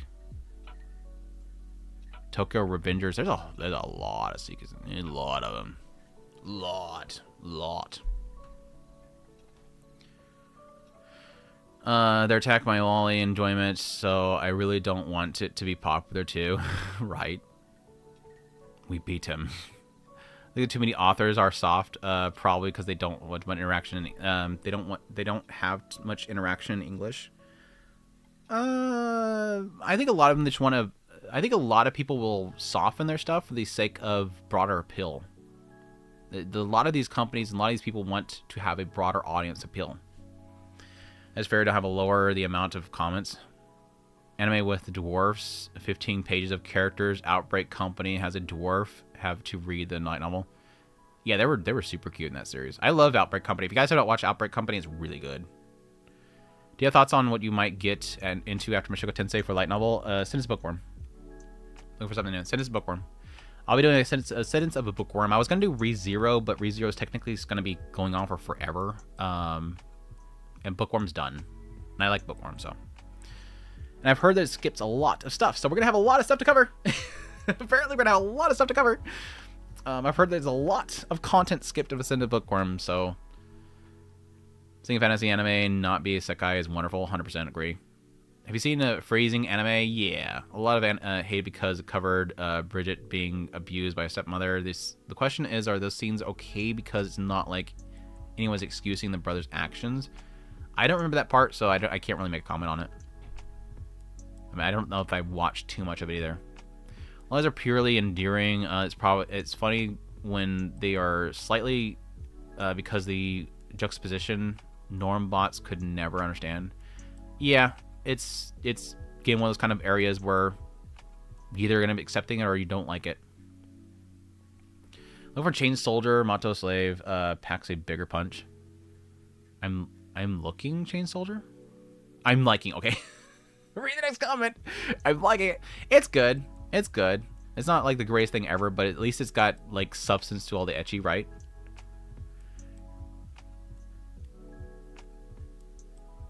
No dance. I'm a sucker for fantasy anime, but God, Isekai killed the genre. Yeah. That's like whenever things like Witch Hat Atelier comes out and, you know, Frieren comes out, stuff that I'm like, yes. Clevitas. If you're looking for like a pure fantasy that's not isekai, Clevitas. I eat them up. When they're not isekai. Not that I have a problem with isekai. It's just, I think fantasy, when it's like, you know, there, like it's from there, it's native there. They just feel like they're more immersive. It's funny because isekai is built around the idea of self-insert isekai into another world, but I never connect the characters, so I don't feel like it's self-insert. They legitimately do the opposite effect. I don't feel like I'm a part of the story because I don't like the main character most of the time. I don't feel a connection to them. I don't find them relatable.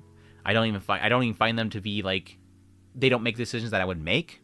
So even the idea of a self-insert doesn't work for me. I find just watching the character story play out better.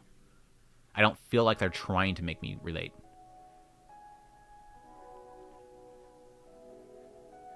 You can export all the ratings on any list. You don't have to update Mal by hand. Does Mal allow upload though? I know AnyList takes from Mal, but I don't know that Mal takes from AnyList.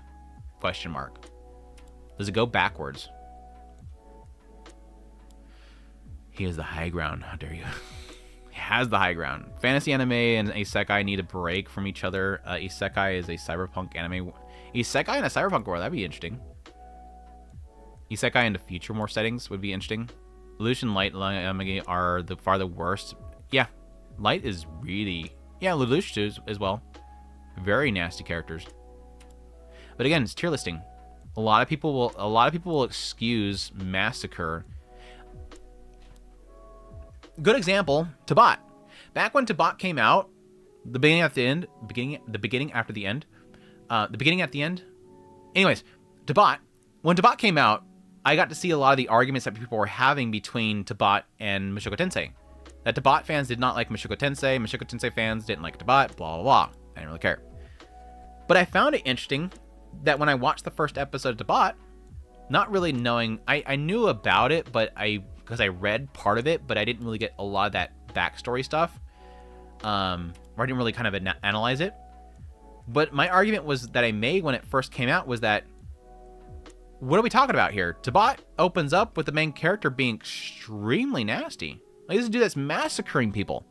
Massacring entire nations. And you want to say that that Rudeus is a bad person compared to him? At least Rudeus didn't touch anybody before the series opens up. Tabat, dude, he's killing people. He's massacring people. It's crazy. I love that we keep talking about Mushoku Tensei. Damn it, I lost my spot again. I'm getting caught up. I'm almost getting caught up. I don't want anime to be more popular aside from wanting anime to have new seasons. So yeah, it's a give and take, right? I'm pretty sure there's not half your life since the internet for 36 plus years. Well, publicly accessible internet, all right? Public, like internet that people are consumers are touching. People that are consumers are touching. I'm not talking about like internet as a whole. I'm glad we also lived in those times too, especially earlier anime. Yeah. That Roxy Psycho watch was 5,000. No, I would never buy that expensive a watch. I don't have watches. I haven't touched a watch since I got a phone. I have an Apple Watch, but I don't even use that except for workouts. I mostly avoid short content other than the specific points, shorts, forms of videos on anime that is 6 to 12 minutes long. Ew. Mean Girls was a movie about Lindsay. Yeah, I don't remember if I think I watched it. I don't remember it. Not bitrate, but latency. You're closer to the present on Twitch. Really? I thought YouTube had a lower latency. I don't know. That might have changed. Arigato, senpai. Taldarin, thank you so much for the Prime. Thanks for giving me those Amazon bucks. I appreciate the support, man. I really do. That of everybody online that you can give me your Prime, that makes me feel special. But thank you so much for the support. I appreciate it. Yeah, if you guys have a Prime account with Amazon, you guys over at YouTube, if you have a Prime with Amazon, you get that free shipping. Tell you what, you can take some of that money from Bezos and you can send it my way on Twitch if you Prime me. I'd appreciate it. Green Card is a sword. I love Fran. I do too. I really do love that character. I think I got the steel book of that series. I'm looking forward to the second season. I enjoyed it. Besides the first episode, I actually really like that series. Like the first episode did not work for me because it was way too much like, So Much Fire, So What, Tensura kind of stuff where it's like build all the skills up kind of stuff. Here's his grind session to make himself OP. But after that, it was really good. Innocent Shadow movie is coming too. When? When? It has been a long wait for that movie. After 30 on the ReZero novels and it isn't done yet, yeah. I love Outbreak Companies, especially the Elf Maid. Yeah, the Elf Maid was great. Should say, by the way, has it never explained where in the anime, not counting the plant, did they ever get another domestic cute animal, the turtle thing outside the house? They have Dillo, which is the armadillo. They have the horse, and they have the plant. Yeah. Dwarf girl's cute. Yeah.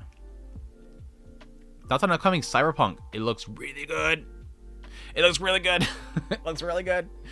Is it going to be as dark, gritty, mature? Clevitas is better than I thought it was going to be. Glad you mentioned it. Yeah. I think it's going to be. I think Cyberpunk, the first one, did very well for them. And you have to be considering the fact that when Cyberpunk Edgerunners came out, it was very violent. It was very sexual and stuff like that. It was shocking even when it came out. And I think they're going to do the same for the second one. They have to kind of keep the bar set to that. Otherwise, it's going to be seen as being soft. If it doesn't do it again, it's going to be seen as soft. I hope it doesn't really rely too heavily on the shock value for the ending like the first one did. But I'm all for it. I'm on board. I love it. The PV looks super good. I just hope the camera kid's not gonna be annoying. The only thing I'm afraid about the new Cyberpunk is I'm afraid that little camera-toting person that doesn't even look like they fit in the world is going to be annoying. Domestic Season 2 coming out as well? Yeah. Well, you don't identify as with all the powerful slime. Which I could say is too good. I don't have a Discord right now. I mean, I have a Discord, but it's not open to public. Like I said last week, I'm debating if I'm just going to shut it down to begin with. And not really shut it down, but pass it off to somebody else because I don't know that I want to reopen it, nor do I know if I want to continue to be having to manage it, really. It's a lot of responsibility that I'm not sure that I wanted to do anymore. We shouldn't discuss this with the audience with identity politics. Confirmed streamer doesn't watch. That's not what I meant. I think nowadays a lot of people will prefer mass murder to degenerate and sell. Yeah. It's easier to criminalize. Take the Prime money now. Thank you. Yeah, YouTube has slightly higher quality stream. Twitch has like 5 to 7 is closer to the stream. Really interesting.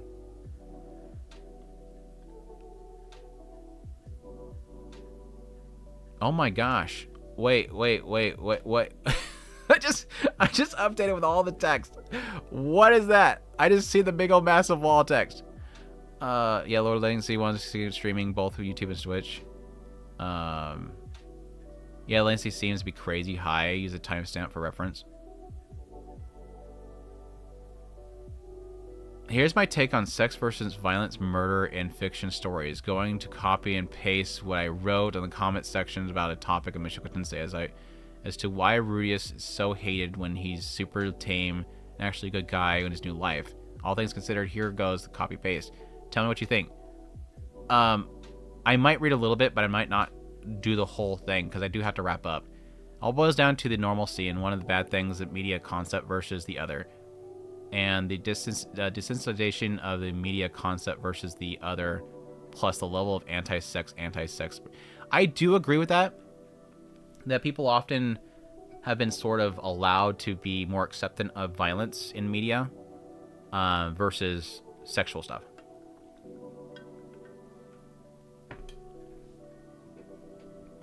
We have a very unhealthy view of sex and sexual themes in the West. They all stems to Christian Catholic religions. I think that the sort of early stuff is, yes, very much so rooted in that. But I don't necessarily fully agree that it's like... I think it's easy to paint that it's a strictly religious thing. I think it's easy to paint it as a religious thing when it's not necessarily a religious thing. It's more so control because control uses religion to control. If you want control, you use religion. It's not the religion itself that's the tool of it.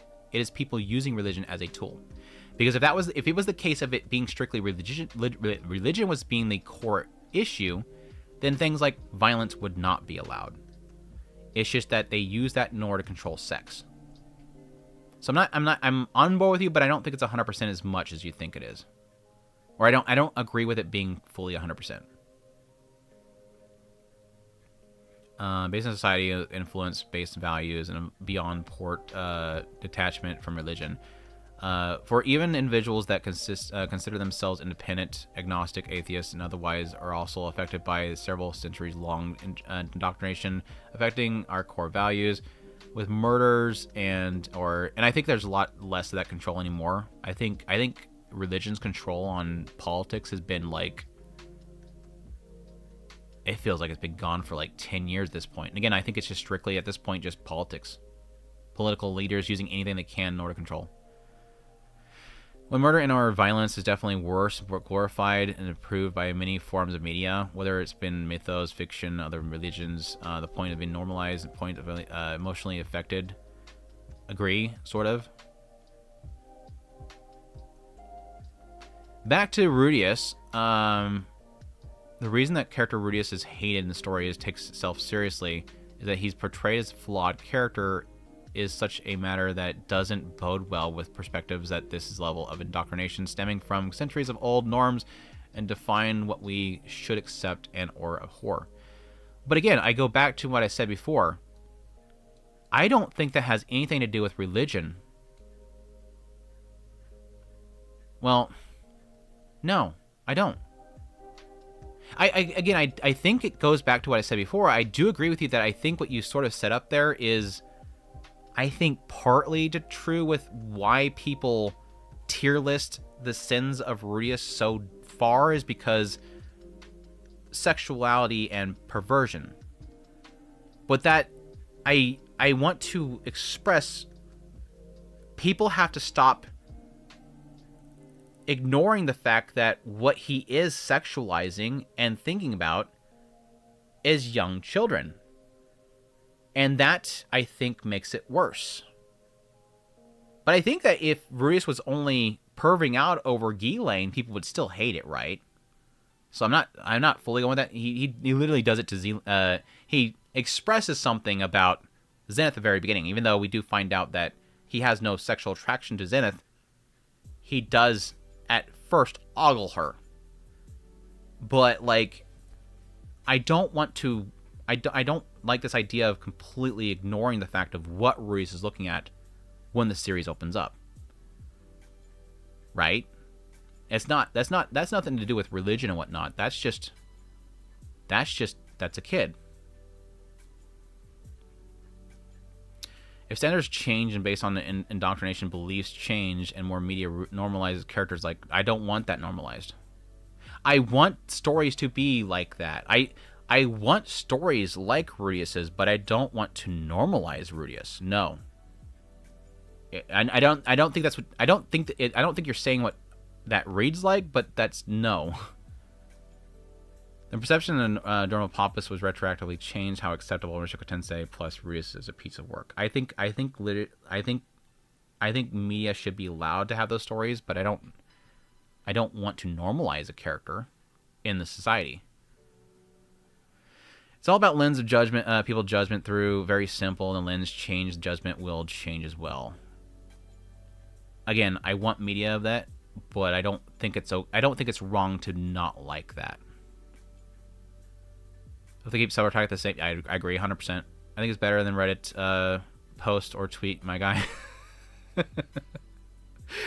Yeah, I decided to read it all. I know I decided to read it all. But yeah, future reference probably should be a little shorter. People really need to call in Forever and Delicious Dungeon and Witch Had to Tell Your Big 3 of Fantasy leaves Secret to Silent Witch. 100% worst Secret to Silent Witch. Secret Silent Witch is super good. Literally won a major light novel award ranking, but some respect of Silent Witch. Even though I haven't watched Delicious Dungeon, so I don't know which one. I think Delicious Dungeon is more foodie stuff, but its fantasy stuff is really good. Its fantasy stuff is really good. But yeah, me personally would be Freerin, Secret Silent Witch, and Witch Had to Tell Your.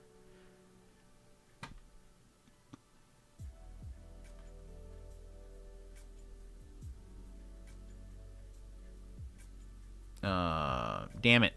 Lost my spot again. Exactly, kid from Cyberpunk. I'm feeling the same. Damn it. Cyberpunk wasted my time, in my opinion. Newsby doesn't seem to have a waifu, so that hurts it. Oh, Cyberpunk. What? It has that one chick. And one chick's hot. What are you talking about? I think second season is going to have as high as impact since David from being a kid, his demise is something. Again, I don't want it to rely on that too heavily. If the camera kid is not that annoying, I bet the English dub is going to fix that.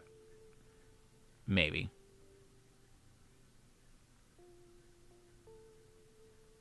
Hello, Cyberpunk. My apologies in advance. No worries. America definitely has this weird thing about violence and not more than okay with sex and nudity. Yeah.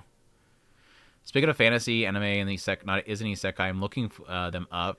I have to see them to watch them either on my own, but with someone else. Last thing I want to say about it, Rios was a victim of SA, yes, bullying, and became a shut-in. He wasn't given mental help he needed, yeah.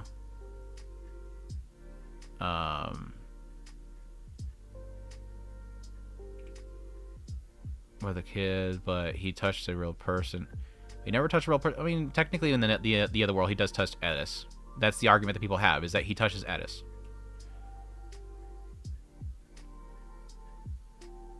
He touches Edis a lot. That's the argument that people make. Again, I think we have sort of a problem with excusing things. We have to get out of this idea of having to either defend everything or curse everything. That it's okay to say, I like Mushoku Tensei as a series, but I don't like that he does this. I don't think we have to excuse everything that happens in it. Again, it's a book, and you acknowledge that it's fictitious, it's not real, but you don't have to excuse everything. You can say, yes, the story is telling a person that has been essayed, and he's messed up, he's bullied, and everything like that, and that leads him down in this spiral that he looks into that stuff because he's warped in a way, but you don't have to excuse this stuff. That's just like I was talking about earlier with this girl right here. I don't think she's a good person for bullying, but I can at least acknowledge why she does it. It's not excusing, it's understanding. Again, Mushoku Tensei is an element of understanding. Maybe we should start our own religion based on Goddess Roxy. 100%, Garrulous. 100%. Roxyism is here. Roxyism is here. Base religion take everything, politics, economics, cultures can be reduced to sexual access. In a lot of cases, yeah. What's your streaming schedule? Talking. It was 20 minutes ago, but we got to a long discussion. I'm trying to keep up with the chat. It's every Thursday. It's every Thursday around this time. I started about 5 hours ago, depending on your time zone. It's not religion that is the problem. Politicians. It's politicians. It's money. It's politicians. It's money. It's just the religion is used. That's why I don't adhere to one side or the other. It is politics and money.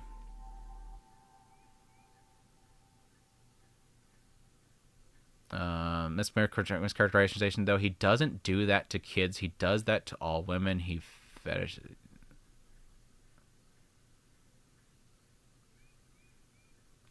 That's a mischaracterization. I am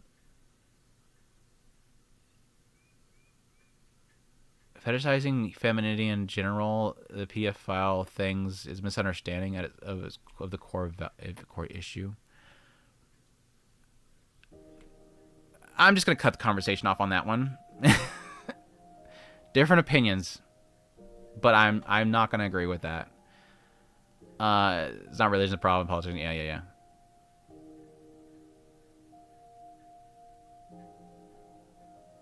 Rockwood generated malicious ruin bait. Bochi the Witch is purity. Is Bochi the Witch, yes. I kind of underwhelmed by Witch Had to Tell You, to be honest, but I think I talked about it last time. Yeah, I like Witch Had to Tell You. It's visually beautiful. Directing is gorgeous. But besides like Keyfree being very intriguing and the world being well developed so far, I'm not entirely impressed on the overall story or characters. I need more, honestly. It's good. It's got a great setup so far. What you generally prefer, dub or sub? Always sub, usually most all the time. I mean, Marius has a whole flaws in all the whole package, including redemption journey and what the character comes at the end. Just like shouldn't forget history, including slavery. If we accept the portrayal of suffering caused by death, we should accept the uncomfortable themes, including things that relate to sexual perversions and many levels. That's what I mean by normalization. Okay, yeah. Like I said, I assumed you weren't meaning that, but I just want to make sure as I read that it wasn't misunderstood. That we should acknowledge it, because how can you understand how to help somebody if you don't understand how it works, right? If you don't understand what somebody's going through, how can you understand how to help them? A story is a piece of plot and fiction. Yeah. Rom-coms for fall anime. I haven't looked at them yet. Well, probably in the next couple weeks. Next few weeks we'll. No, we're still a month away. I think it's the beginning of next month we'll be actually going through the new season. Gosh, getting that ready. Already thinking about doing the previous stuff. It's crazy.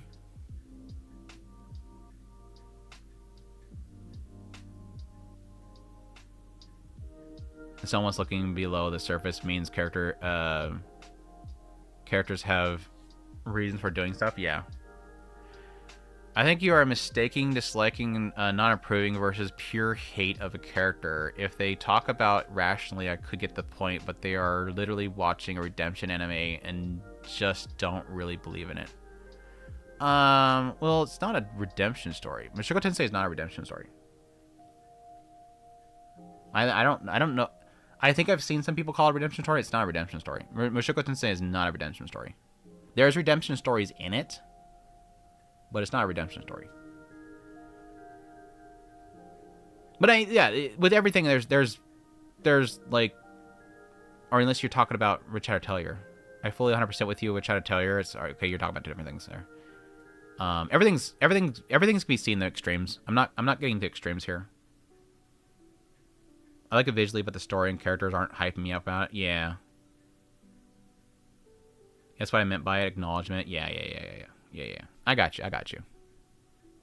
Sometimes it's hard to really get an idea from just words. So I understand. I'm one of the few guys who don't like Witch Hat as much as because the magic system is not nature-based, but systematic. Okay, I gotcha. Yeah, I mean, that's similar to Silent Witch. Silent Witch is very, like, coded.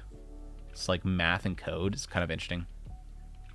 Tip is recommended, and I have watched hundreds of videos about Mushoku Tensei. First time seeing you live. Well, welcome. I hope you enjoy this stream. Thank you so much for your support, man. I appreciate it. A lot in the pirate. A lot in the plate, I see. I love Dungeon Meshi, but so much more than Witch Hat Tellier. Freyren Season 2 is going to be great. Yeah.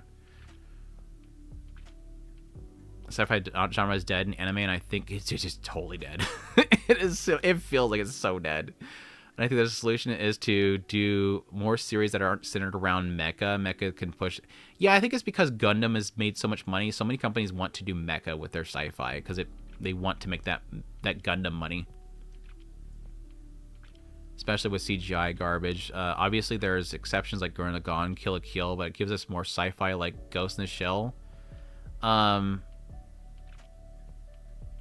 Working on world technology and atmosphere. Yeah.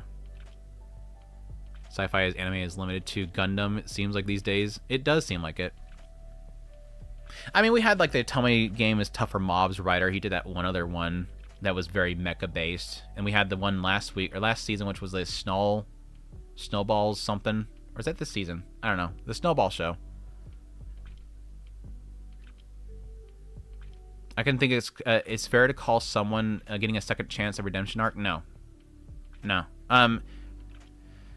That someone getting a second chance is someone getting a second chance. A redemption arc is doing something to redeem yourself.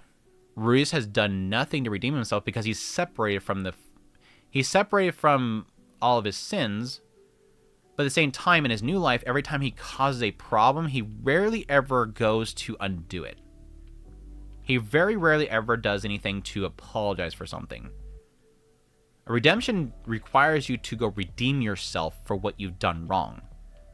Rudeus never redeems himself for what he does wrong. It's a, you have a new life, I want to do better, I want something new. That's not redemption. The closest you can get to a redemption story is like Paul. Paul tries to redeem himself for his wrongdoings, that kind of stuff. Lilia has semblances of redemption arcs where she's trying to redeem herself for wrongdoings, even though in most cases she's misguided in how she redeems herself. Those are redemption stories. We agree that Twitch Had to Tell You is gorgeous and good world building, not really gripping me this week to week. Yeah. When Ellen Lace told Rudeus that she wanted Cliff to do her wedding night, she mentions Emoto. That was not included in the subtitles. I have to look at it. At this point, I don't really mean that it's relevant to the control of things in the present. It's just that a basis. Yeah. A basis. That's what they basically board off of. Set root and core belief. Where the people aren't religious can be influenced by the way that moral rules in the past. Yeah, I agree. I mean, most of like United States was built around those subjects, those core values. Could definitely see more sci-fi kind of shows, much more successful fantasy in recent years. Yeah. Chat, I have to go. Chat, I have to go eventually. Chat, I have to go eventually. My gosh. My throat is my throat legitimate is actually starting to hurt. I think it's a good time to stop. Chat, you guys are amazing. Chat, have I told you guys you're absolutely amazing? I don't think I've ever had a struggle, an absolute struggle with keeping up with the chat, and have ever had a moment where I wasn't able to do anything else that I want to do for a stream. Chat, I'm leaving. Yes, yeah. Chat, I'm leaving. I've been officially defeated, and I'm accepting defeat. The chat has defeated me. I was not able to keep up with the chat. You guys are amazing, though. For one, yes, amazing people like, Gearless and whatnot. You guys coming in here with some amazing support. I greatly appreciate that. Means a great deal to me. You guys that keep this stuff going, keeps the lights on. But yes, I greatly appreciate you guys coming here and chatting with me. Like I said before, I don't come on here to do, like, even though I have it set up to do some conversation, I don't do it because I want to come on here and fix my ratings or cover the previews. I can do those in a video in themselves. I come here because I get to chat with you guys, and so I'm having some good interaction with you guys, even some interesting heated topics, which again in the end is like one of those things where I might disagree or I might misread what people are talking about, but I appreciate hearing the different perspectives. I think it's good to weed out this stuff. This is exactly why, again, we talked about Mashuka Tensei way too much this live stream. I like stories that bring up tough subjects because it makes us think, see other perspectives, and in some cases agree to disagree, but in a lot of cases to understand each other. Understand why we think the way we think. It could be rooted in people's own personal experiences with things. Like I said, with technically Takabi's Original Sin, a lot of my experiences through being bullied, I can give my own perspective on my viewpoints of it. It's good stuff. It's good talking to you guys. And again, it's that discussion that I feed off of, and I appreciate it. It's good talking to you guys. But that said, my mouth is giving out because I talked too much today. I'll see you guys next week, next Thursday, for more chatting, more anime yap. We'll see. I'll see if I can bring up something that we'll want to do for next week, or if we'll just come on here and talk again. Either way, it works out. But I appreciate you guys. Y'all have a good one. Do I have a Patreon? Yes, it should be in the...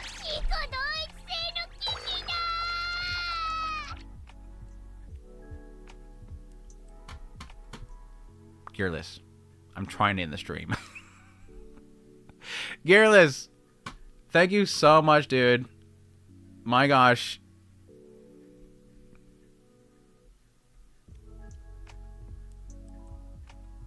Dinner's on me. That's an expensive dinner, dude. Gearless, thank you so much for another hundo. Another hundo. My gosh, dude. Hold on. I think it's here. Yeah, it's right here. Okay, it's right here. All right, yeah, right here.